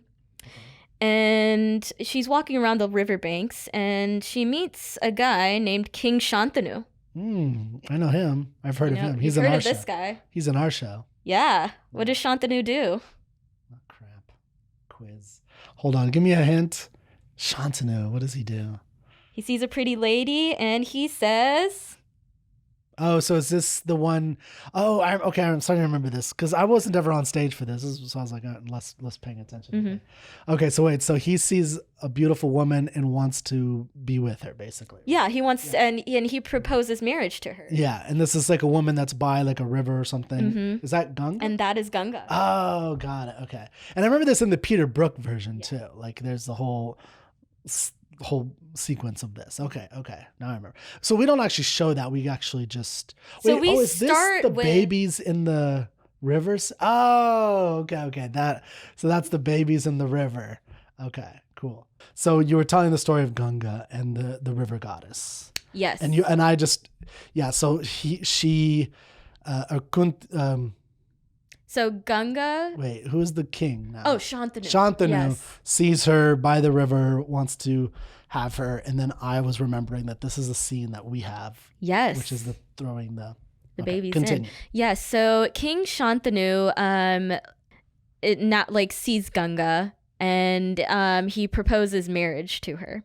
Okay. And Ganga has terms and conditions associated with this. And this is what I was talking about. Some of these female characters have more agency and exercise more agency than others. Yeah. So we have Ganga, a divine woman, using her agency as she should, as every woman should, and, stipulating the terms and conditions of this marriage. Oh, yeah. Okay. So her conditions are, what are her conditions? One is you can never question me. Never question her. Does she have other ones in the play? I think that's the main one that he actually questions. you must never ask me questions. And she also says you need to respect my wishes. And I don't know if that's in the play. But I mean, like that's basically it. You need to because he breaks the really big one. Yeah, but I'm never questioning me. Yeah, in the story itself, there might be more. Yeah. I mean, it's just a couple more. It's that one. You must always respect my wishes. You must never question me, and you must always treat me well. Yeah. Basically. Okay. Yeah. Anyway, so that. But I think if you're marrying somebody, you should always just treat them well. So, but she has terms and conditions. Well, you should define what that even means. Yeah, absolutely. Because sometimes there's emotional warfare. For happens, sure. Especially it doesn't have to be just beating somebody.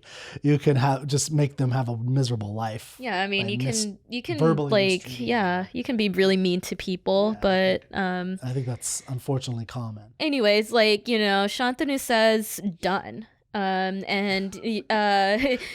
Absolutely. Yeah, I check the little box. I've read and agreed to all the terms and conditions. Yeah. I never read the them. Questioning one is that's questionable for a relationship, but okay. I mean, but he agreed. He agreed to this. I know he agreed. Yeah, he agrees to this. But the point you're making, okay, I don't want to nitpick. Yeah, because I know I do that. But the important one, as you're mentioning, is that she's projecting her agency. That's the important lesson, or the important part of what she's doing is she's making demands on a marriage as a woman, which doesn't usually happen at this time, and it's an important thing to do. In general, I think people don't really make those we have prenups today and we have those stipulations in there, but I think different people are different, and every partnership is a little bit different, and I think being able to communicate that. Now she's doing it very bluntly, which good for her. She's very upfront. She knows about what she it. Wants. Exactly. And that's no question. Fits with her personality to a T. But you should communicate those needs and wants and desires, I feel like. Sure. And so Ganga does this beautifully. And, they get married and they have their first child. Yeah. And, Shantanu's really happy about this, but, and Ganga's like, aw, adorable baby. And what does she do? She walks down to the river and the river Ganga, named after her. Yeah. Well, it is her. Yeah. Right? Yeah. 'Cause she is just an embodiment. It is her. It is her. And then she throws it into the river. Yes, and she throws the baby into the river. And Shantanu sees it. Mm-hmm. Yeah. And he doesn't say anything. He doesn't say anything. Yeah. For the first, well, I'll let you tell us. So, and this happens 7 times. 7 times. And the 8th one is... And then the what happens on the 8th one? So now the 8th one, now we said before, the ringleader of the group apparently has to live out a full human life. Oh, are these? Oh, I didn't know that. So all these kids that they have, like, that she rescued from that mm-hmm. That experience where they stole the calf. Yeah, those are the kids that she sticks up for. Interesting. So she has them, and then she rather than letting them live out a human life, mm-hmm. she's giving them immortality again by putting them, throwing them in the river. She's basically like letting them go back to their original like immortal form by drowning them, and that's what. And in the play, she even says, "I'm saving them." Yeah. Yeah, well, yeah, she says like they're divine. Yeah, I'm the river goddess or whatever she mm-hmm. says in the play. And then, these children are divine. Yeah. Yeah, they're divine children now. Okay, well, that's interesting. That's a good backstory, though. That's a good backstory, and I knew there was backstories to all that stuff and way more than what absolutely we have. Yeah. I mean, that's an interesting thing about mythology. Yeah, for sure. And so, like, the last one is when Shantanu questions her. Yeah, the last baby. Yeah, the last baby, and she said, "And you've broke my conditions. You've broke my trust. Yeah, I'm leaving you by." Yeah. Yeah. So, so of course, like now she's fulfilled like her unfortunate curse. Her curse is broken. She can now go back to being the river goddess. Yeah. And now all these children are free except for the 8th one. But the 8th one is Bhishma. The 8th one is Bhishma. But was he ever one of those divine children? He was. He was unfortunately the ringleader. Okay. And this is why I know I was joking around with I didn't know that. Yeah, I was joking around with Abhinav because he played Bhishma. He played Bhishma in our play, and he's been on the show. Yeah, and I'm just like, man, Bhishma's such a problem child, and this is why I say he's a problem child. Yeah, okay. Because this is what. So he's the one who initiated the stealing of the calf, mm-hmm. and then he's punished for it, mm-hmm. And then he becomes this basically wise ruler, but he's not able to rule because he has a vow that he makes. He makes the vow of celibacy. Yeah. Yeah. Okay. So why is he a problem child? Because he's the ringleader? Well, first of all, he was the ringleader. Second of all, like, Ganga raises him up and then drops him back off at like Shantanu's place. After he's like of age, I guess. Yeah. And she does. That's literally what she does. She's just like, hey, here's your son back. I raised him. I educated him. He is your kid now. Okay. You're a king. You need an heir. Here's this guy. Here's this guy. All right, that's fair. So besides the ringleader thing, is there other things that he does makes him the problem child?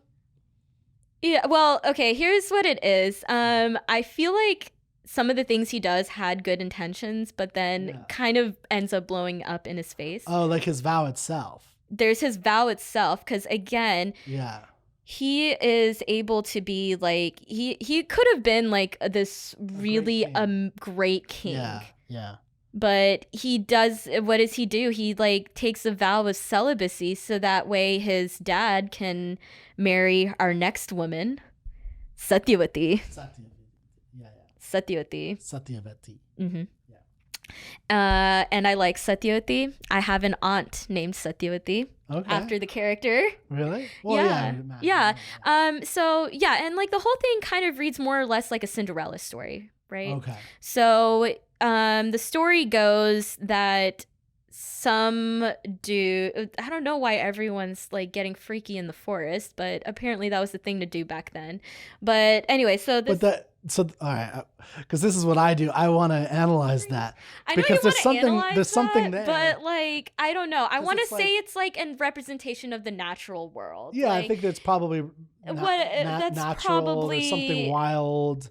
Exactly. Yeah. It's but all I bet there's like, something there. it's really like, you know, strange.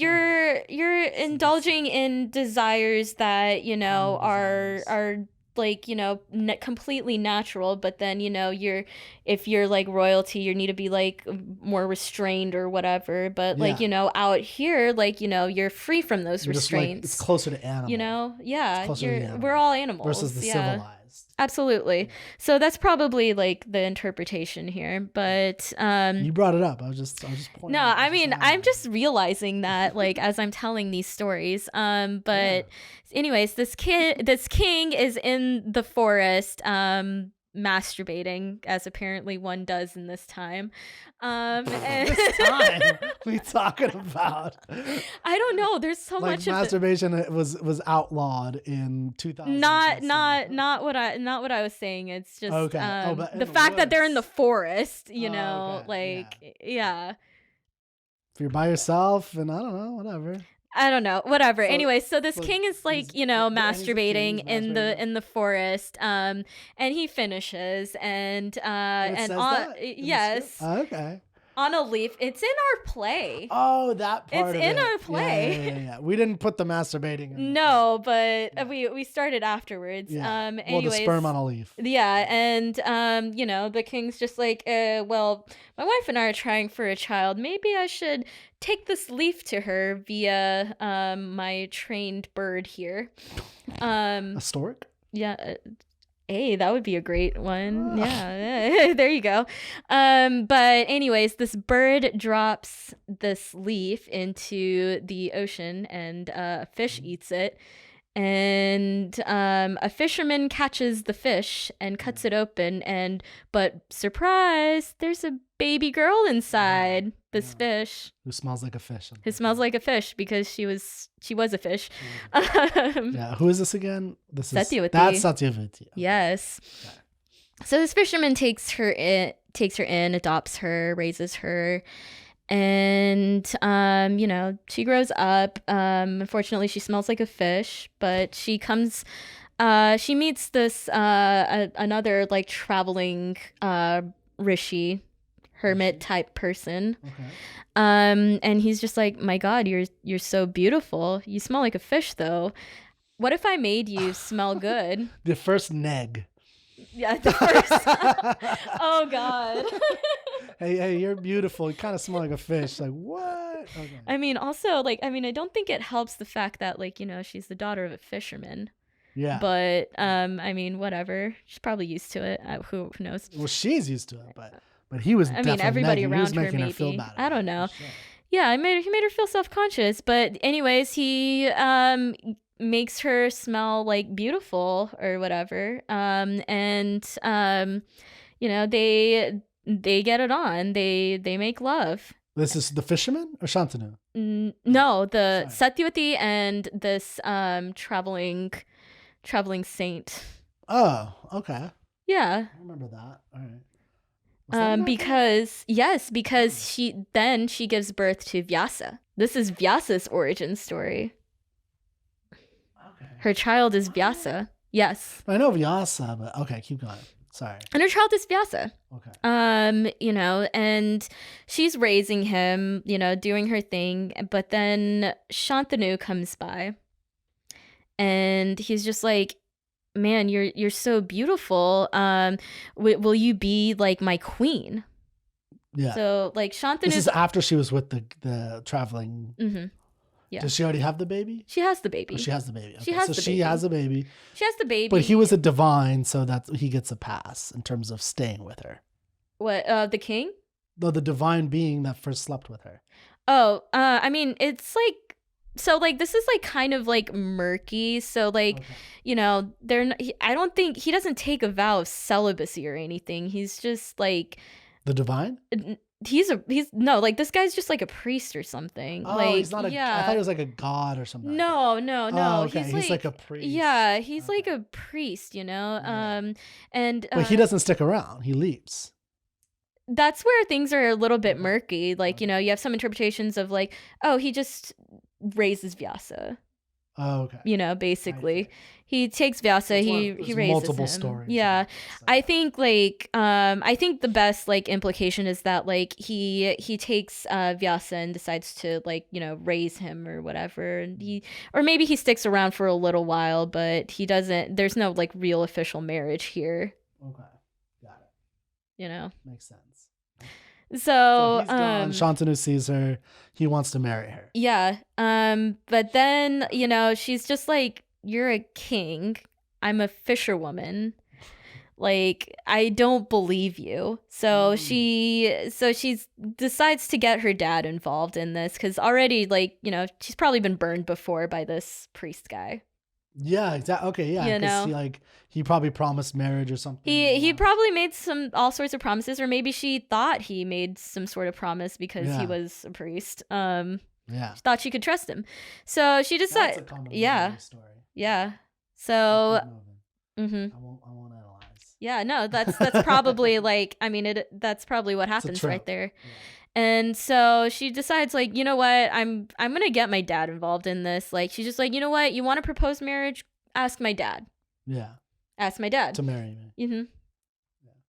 So different. To marry the dad, but I was just kidding. Yeah, but like you know, so then this is like another like example of like a little bit of autonomy, but she's not exercising it directly, because we have a fisherwoman talking to a king. Yeah. She's not, even if she's like, I don't trust you, dude. Like, that's not something you would say to the face of a king. Yeah. So she decides to go like, yeah, exactly. I want to dig into this, but I'll stop. No, I know you do. Well, because there's cultural values that I bet are happening. There's probably something at this time about what the fishermen represented to the culture or something like that. Like, yeah, it's in every person. And again, like, this is all happening on the banks of the river Ganga. Yeah, yeah. Anyway, continue.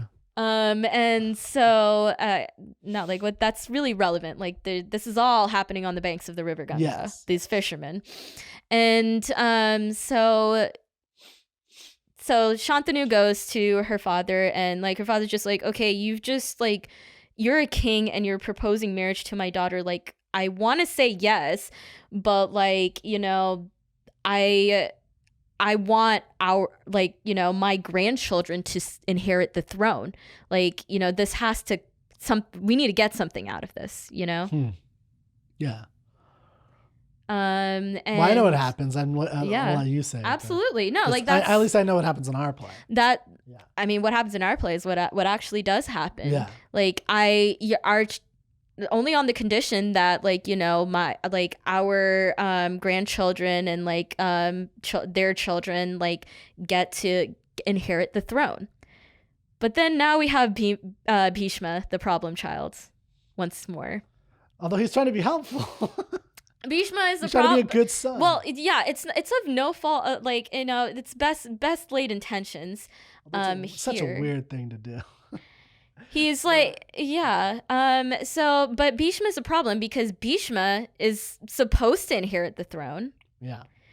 But you know, he sees, like, you know, how lonely his dad is, and how much he really, really wants to be with Satyavati. And he says, you know what? I'm going to take a vow of celibacy and give up the throne. I'm never going to have children. Yeah. So that's, you know, an implication right there. That, where, I don't know, like, that's just like, you think about what he's giving up. He's a king. He's raised all his life to, like, inherit this throne. Yeah. And he's incredibly wise. He would have been a very just ruler. And he's giving that up. Yeah. And again, like, I interpret that as a bit of a problem. And I think a lot of people might interpret that as just like a really huge act of love for your father, for your parent. And, you know, glorify that. But, you know, I'm sitting here like thinking about it, and I'm just like, was that actually in the best interest of the kingdom, though? Oh, well, obviously not, but neither was it for the king to do that. In the first place, to accept the terms and conditions. Yeah, to accept it, to pursue that marriage and to be okay with it. I mean, that seems to be issues that happen in dynasties where you're dealing with succession. Like it's a succession problem represented in a literary mythological sense, which again is very common to have these issues in succession. And, maybe there's reasons why he didn't want Bhishma, or, why you wouldn't want Bhishma to be the ruler. But the thing is like, like he wants to start a new dynasty.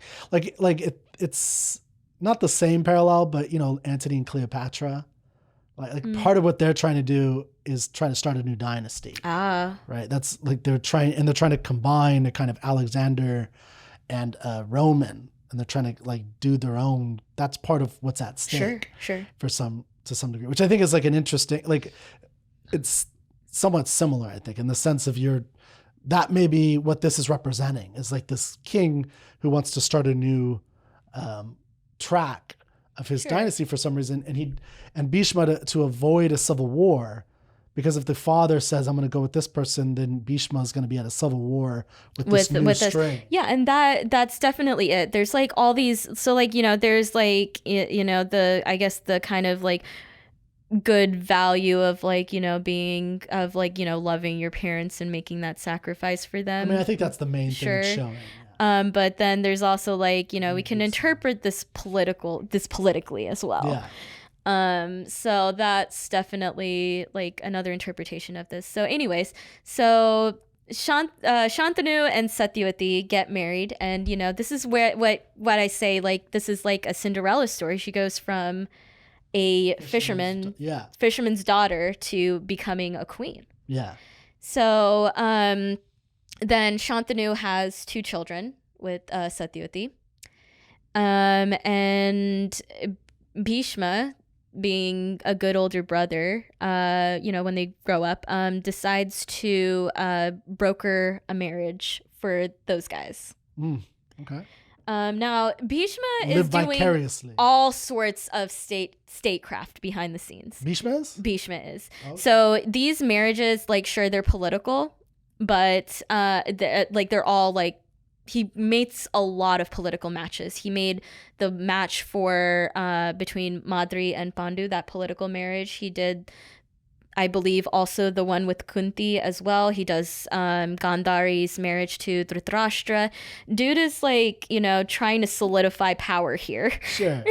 As his role is. That's his job. That's how he does it, Yeah, I mean, that's how it's always done in these times. It's like through marriages again, like, political these are alliances. absolutely, this is royalty, and this is how these things are done. But what actually is happening is, meanwhile, there's the kingdom of Kashi.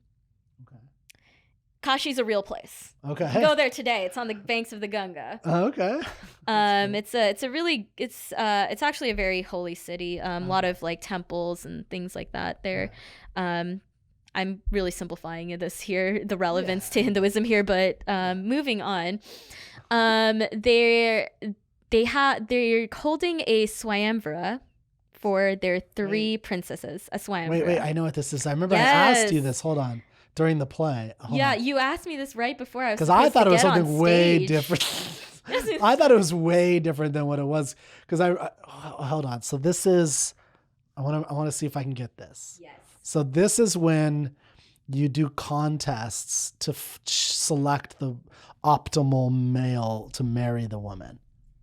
Kind of. So basically, it's a contest, and the winner wins the hand of the princess. Basically. Okay, that's what I said. Yeah. The optimal male. Well, I mean, but if you win, I don't know. You made it sound like it was some kind of like fight to the death. No, it's like that's it's what a these contest. Contests are trying to prove is like who's the best man. Sure. But like, the thing is, from the male perspective, from sure. From a woman perspective, who knows? From the women's perspective, you're the women are the ones charged with picking the contest and the rules and laying the rules. Yeah, so they get to select which traits they want to optimize for. You make this sound like some kind of like, like, is that not it? Sure, but okay, here's the thing though. You're a princess. Sure. You're basically know that you have to make a political alliance. Yeah.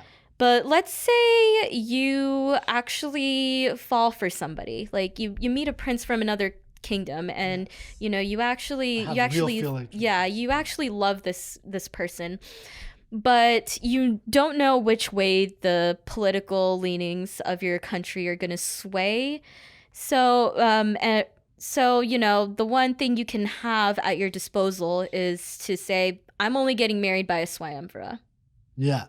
And then that And gives him a shot. now At least. you can basically like rig the game Yeah. in like to favor the person you want to actually marry. Yeah. And this is exactly what Amba does. Amba Yes. of Yeah. Kashi. Amba. Yes. Amba. And I'll be now. yeah, oh man. I'm working with him a little bit later. We're doing another play, so it's gonna be fun. Yeah, let us know. We'll check it out. Absolutely. Anklets in the Boardroom. What? That's the name of the play. Anklets? Anklets in the Boardroom. Like anklets? Anklets in the Boardroom. Okay. Yeah. Where is it? I don't know the venue yet, but it's Okay. premiering in May. It's Okay, premiering so you got in some May. time. Okay. Yeah. So, anyways, so Amba is in love with King Salva. Okay. Of a different kingdom, and she kind of basically sets the rules of her Swayamvara to very much favor King this guy.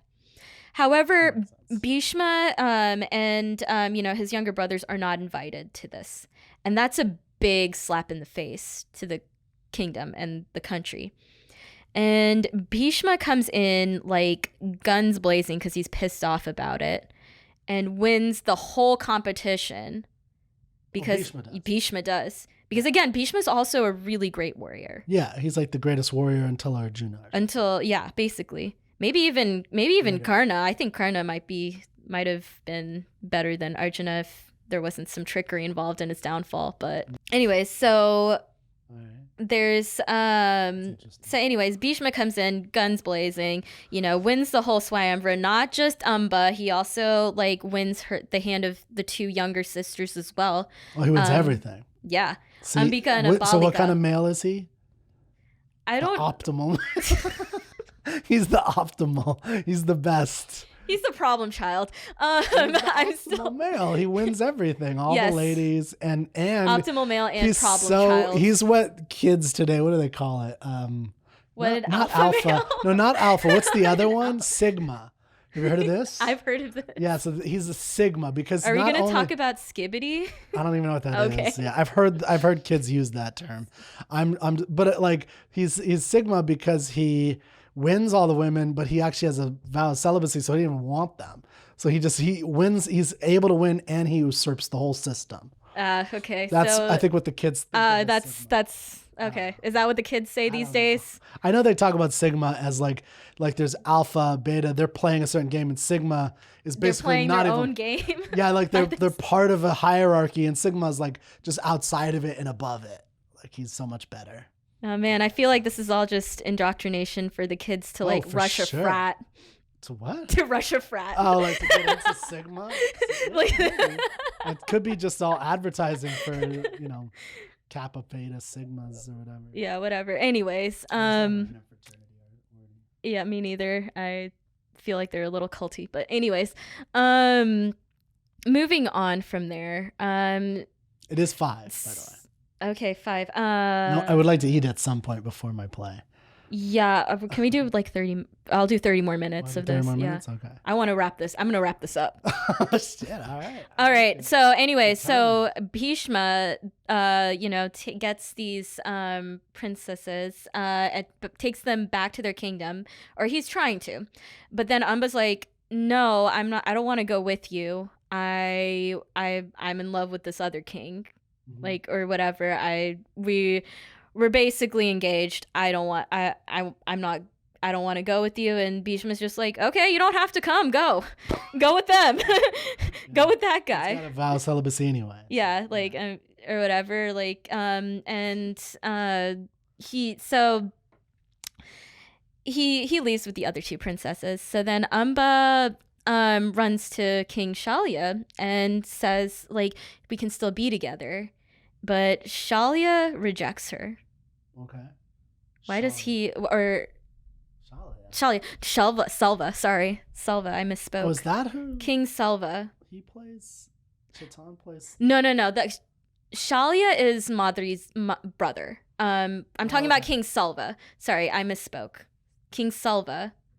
But so I remember in our play the Amba scene where she at the beginning goes. She's crying and she says like I'm in love with King Selva, and Bhishma says go to him. Yeah, I remember that. But then Selva rejects her. Oh, Chetan does play Selva briefly, so that's who he's playing. Yeah. Got it. Okay. Thank you. That's Yeah. why I was confused. He's Drona to me. Yeah. Okay. Yeah, so he briefly plays her. Yes, you did. Very good. Yeah. So then Selva rejects her. Why does Selva reject Amba? He's afraid of Bhishma. He's afraid of, yeah. So first of all, he's afraid of Bhishma. Second of all, Bhishma just humiliated him at the Swayamvara. Yeah, he conquered everybody. He just like, you know, came in there and like, you know, guns blazing. Yeah. He was like, he just, you know, being the Sigma to end all Sigmas. I don't know. Exactly. That's what a Sigma is. Am I using that right, kids? Dude, I don't know. Yeah. I'll let them decide. Yeah, but so, you know, there's that. He humiliates him. So now like but then Amba like comes back and he said, no, like you're Bhishma's woman now. And she's just like, no, like I'm not. And Amba interprets this as him thinking that like, you know, her and Bhishma have had sex, or she's now in love with him or something. Yeah. So she says, no, so he never touched me. So they were in love. Both of them loved each other. Mm-hmm. And then she was won by Bhishma in a Swayamvara. Swayamvara? Mm-hmm. Swayamvara. And then now she goes back to her lover. Yes. And he doesn't want her anymore because she's now tainted goods. So that's what...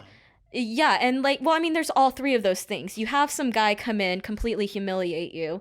This guy is terrifying. Like, he's this amazing warrior.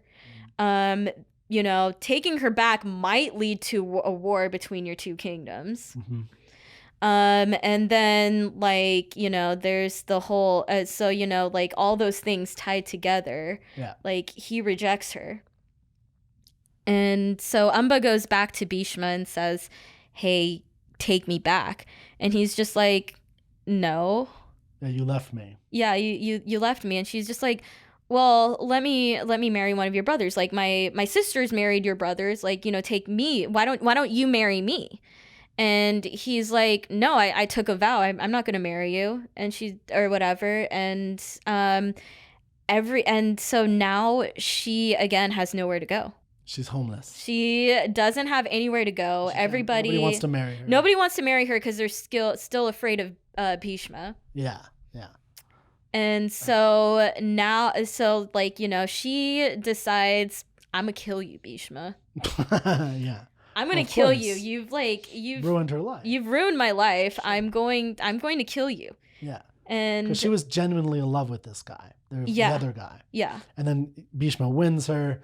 And then he sends her away, and then the other guy. So she's in this circle of rejection. Yeah, and like now nobody wants to like go near her. So again, another great feminine rage moment. Yeah, hell hath no fury. Hell hath no fury. Yeah, as a woman scorned. Yeah. So anyways, Bhishma's two younger brothers marry Amba's younger sisters, Ambika and Ambalika. But they both die. Okay. Like before they have children. Is that in our play? I don't think that's in our play. Yeah, well, it's mentioned very briefly. And these are Satyavati's two sons. Oh, that they marry. Yeah. Got it. Yeah.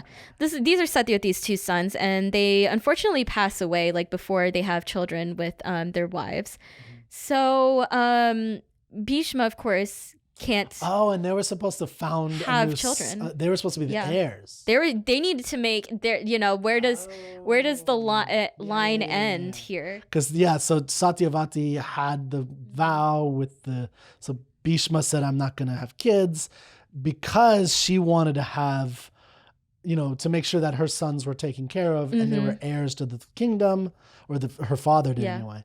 And so now they've died without heirs. They die without heirs.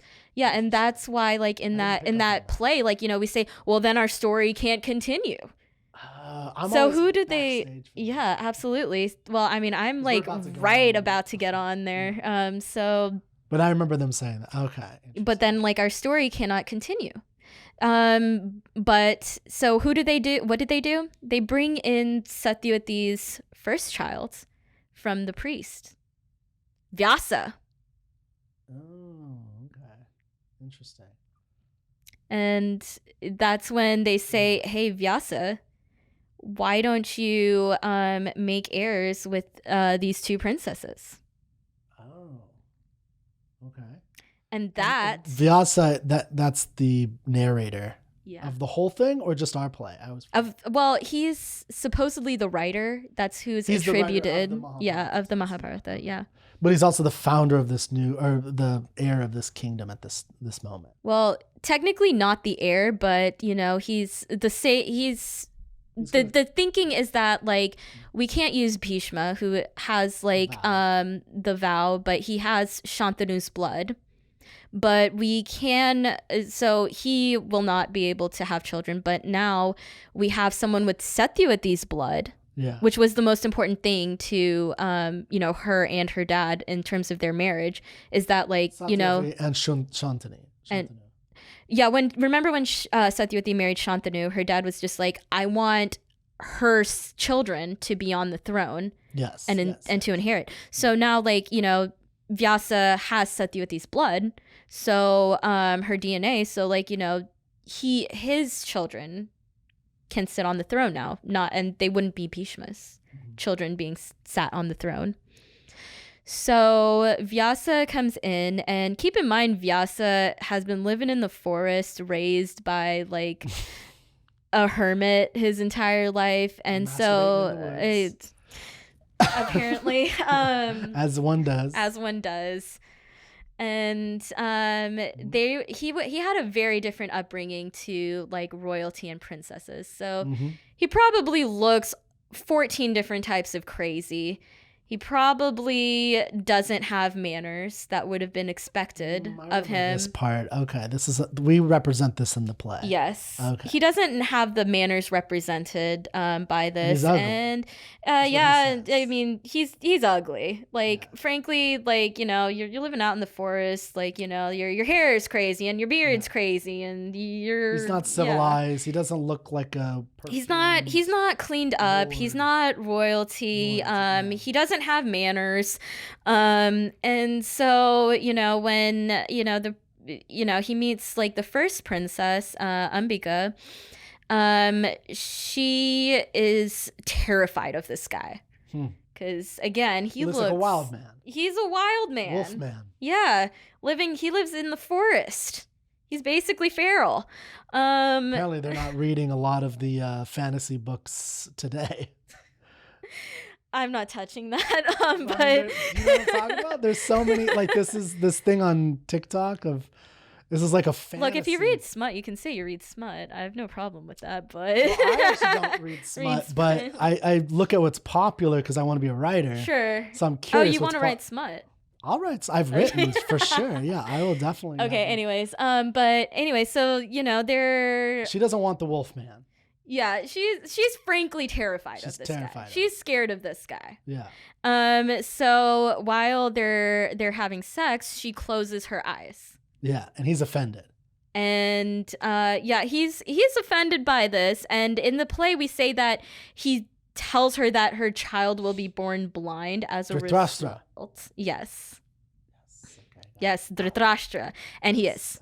Yeah, so the child is born blind because she closed her eyes, like, during sex. Yeah, and the cause of that was her punishment for not appreciating him for who he was. Apparently, yeah, even though she found him repulsive.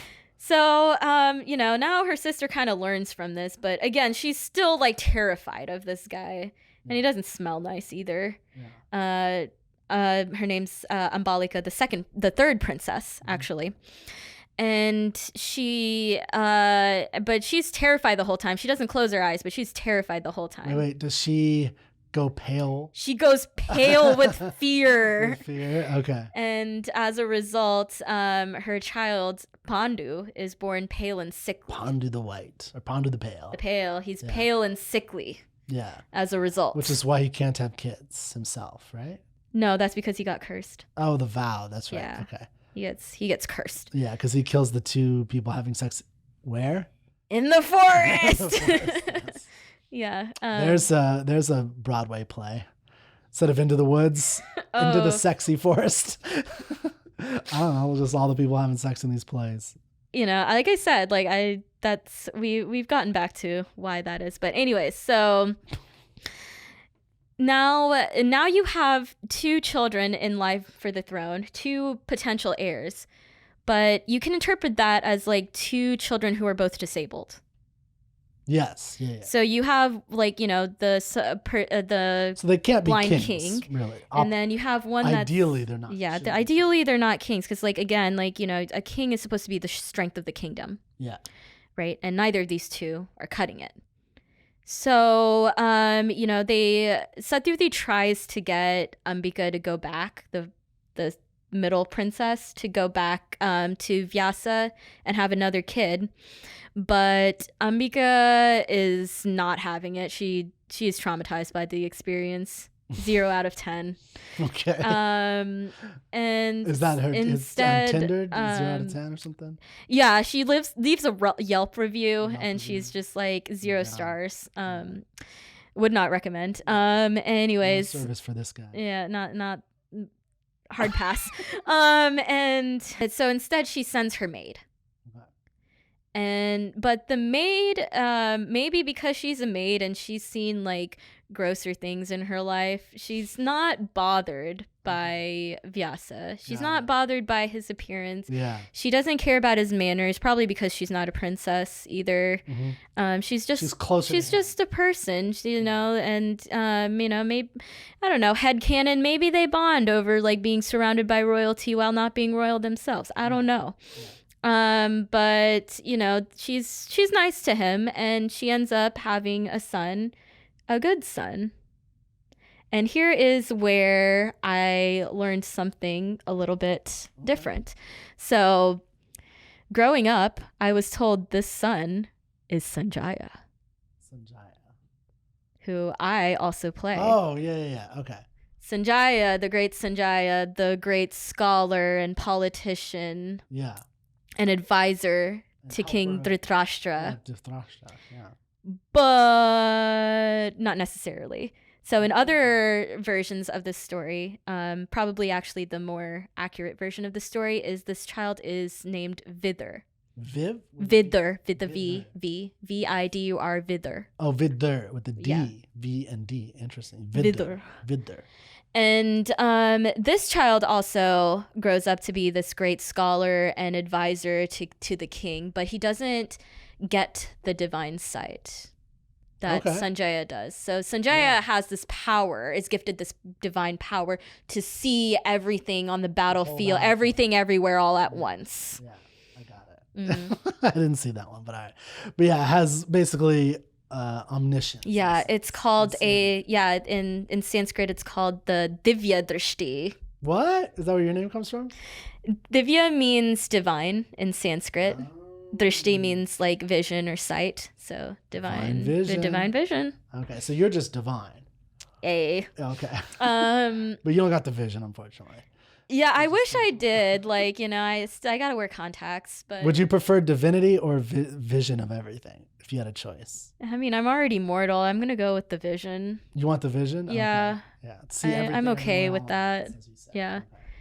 Okay. That'd be cool. I mean, you know, my eyesight's pretty poor. I have to wear contacts, so I'm gonna go with like free LASIK, free divine LASIK. Versus divinity? Divine LASIK versus divinity. Yeah. I mean, who cares? Like, I'm already mortal. Like, I know I'm gonna die one day. Well, I've come to terms with that. Do I want to live forever though? That's the question. No. Okay. For another time. Whatever. I don't know. Ask me if I'm like dying or something. I don't know. Yeah, I get that. But Okay. Anyways, but Vidar goes off and becomes this great scholar. While he's becoming a great scholar, he meets Sanjaya, who is equally as good of a great scholar to him. They become friends. And Vidar says, "Hey, would you like to come back to my kingdom and also be an advisor? I got a job for you, buddy." Yeah. And so that's how that story of Sanjay goes. Okay. Cool. There's a lot. Yeah, There's there was so a lot much. there. So either Sanjay is actually the son, sorry, of the maid, Oh, I see. So, or you're just saying he there's two is different- the best friend or of both. the son of It the depends maid. what story you want to tell. Absolutely. Yeah, I mean that's the thing about myths, like you said. There's it could- Multiple interpretations. multiple interpretations, multiple ways you could put them together. Absolutely. You have all that stuff. Yeah.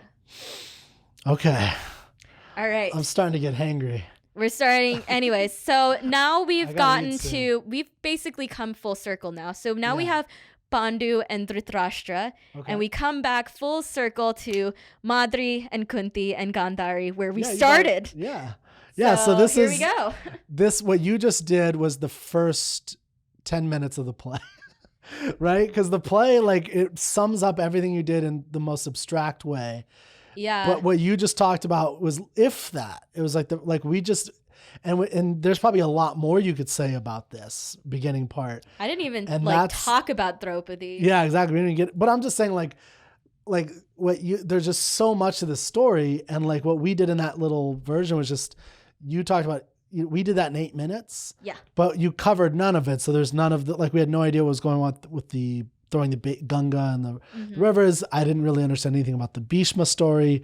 I didn't understand anything about the background of Madri and what was going on with her. And so, I mean, that's again what I enjoy about these great works of literature is especially mythology there's just so many stories to play around with and to look at and to explore. And there's a lot more to do for another day. To be fair, we can sit I got a here play to- and I have like, another play to go to. we can sit here, we can analyze this like Well, you're for welcome back hours and on. hours and Yeah, hours. come back but on and talk. You're that's- welcome on anytime. Thank you. But Thank I you. do find this stuff really interesting. Although a lot of what I find interesting is the big stuff, but it's also really analyzing and thinking about the stories because I'm curious how they impact the culture that is Indian culture then and now, because I think there's still ramifications throughout all of history, even if there's not horrible practices like widow burning, there's still like there's there's still still like, it's not to remnants say of that that there kind of isn't values. like superstitions around widows. No, I'm just saying to like this day. the there's still probably in some parts like some of the remnants of that, not in the literal practice, but as in like the embedded within the psyche. Yeah, just like, and I think you see that again in Western culture. Like I can talk all day about the way we think about love and romance and marriage in this culture that is represented in all these popular literary stories that were passed down for a long time and really built into the way that we're all raised if you're born and raised in the West. So it's the same thing anywhere else. And that's why I'm interested in what I call the great canonical works of all time, because they impact us whether we realize it or not. Now, Mahabharata, I think, does not impact the West as much as... Probably not. No, I don't think it does, but I do think the Gita had a lot of impact on the West. I think so. Philosophically, I think, because a lot of philosophers took that part of the tales and they, put it into their stories or their philosophy. And especially America, I think American philosophers took a lot of the Gita, is my understanding. But again, I'm less familiar with that. So, what are your any last thoughts? Any last thoughts? Yeah. So I think probably like the main takeaway from this whole like episode is basically there is a difference in how much power these women exercise over their own lives. Yeah. And It's not all the uniform. And it's never uniform. Yeah. And they also have like, to a certain extent, feel like they have different amounts of agency. And I think that's all basically down to how they were raised and perhaps they're kind of like the cultural biases of the time. Like, I think a lot of cultures see women as the upholders of culture. Yes, gatekeepers of morality Yeah, is what I call them. And I think sure. most cultures that is true to some degree. But anyway, Yeah, and that's a whole other episode. that's like a, hour number 8 of this, but so you can see how that both gives a lot of power as well as takes away like some of the responsibility of it. And I think that it's just interesting to see how all of that is played out in the Mahabharata. Mm-hmm. And do you have a poem about that? I do not, unfortunately. Okay. Sorry. Okay. I thought you had a wrap-up poem. I wish I did, but I didn't. Okay. Do you want to just freestyle one? No. I'm kidding. No. You don't have to do that. Okay. Well, thank you for coming on the show. You are welcome back anytime to talk about Draupadi and all the other, because I think there is a lot of... I think the only 2 characters that I unfortunately didn't get to were Draupadi and Gandhari, which I really wanted to talk to. Like really big characters. And when talking about Gandhari, like I would have loved to talk about the best villain character ever, her brother Shakuni. Shakuni, yeah. Yeah, I mean, that's like, again, that's an episode in and of itself. Just Absolutely. one on Draupadi. Yeah. Oh, and Gandhari. Yeah. One on Gandhari. Like, you can make an entire episode on every single one of these characters, for sure. to be fair. But, yeah. Anyways. Excuse me. Thank you, though, Kirk. All right. Appreciate it.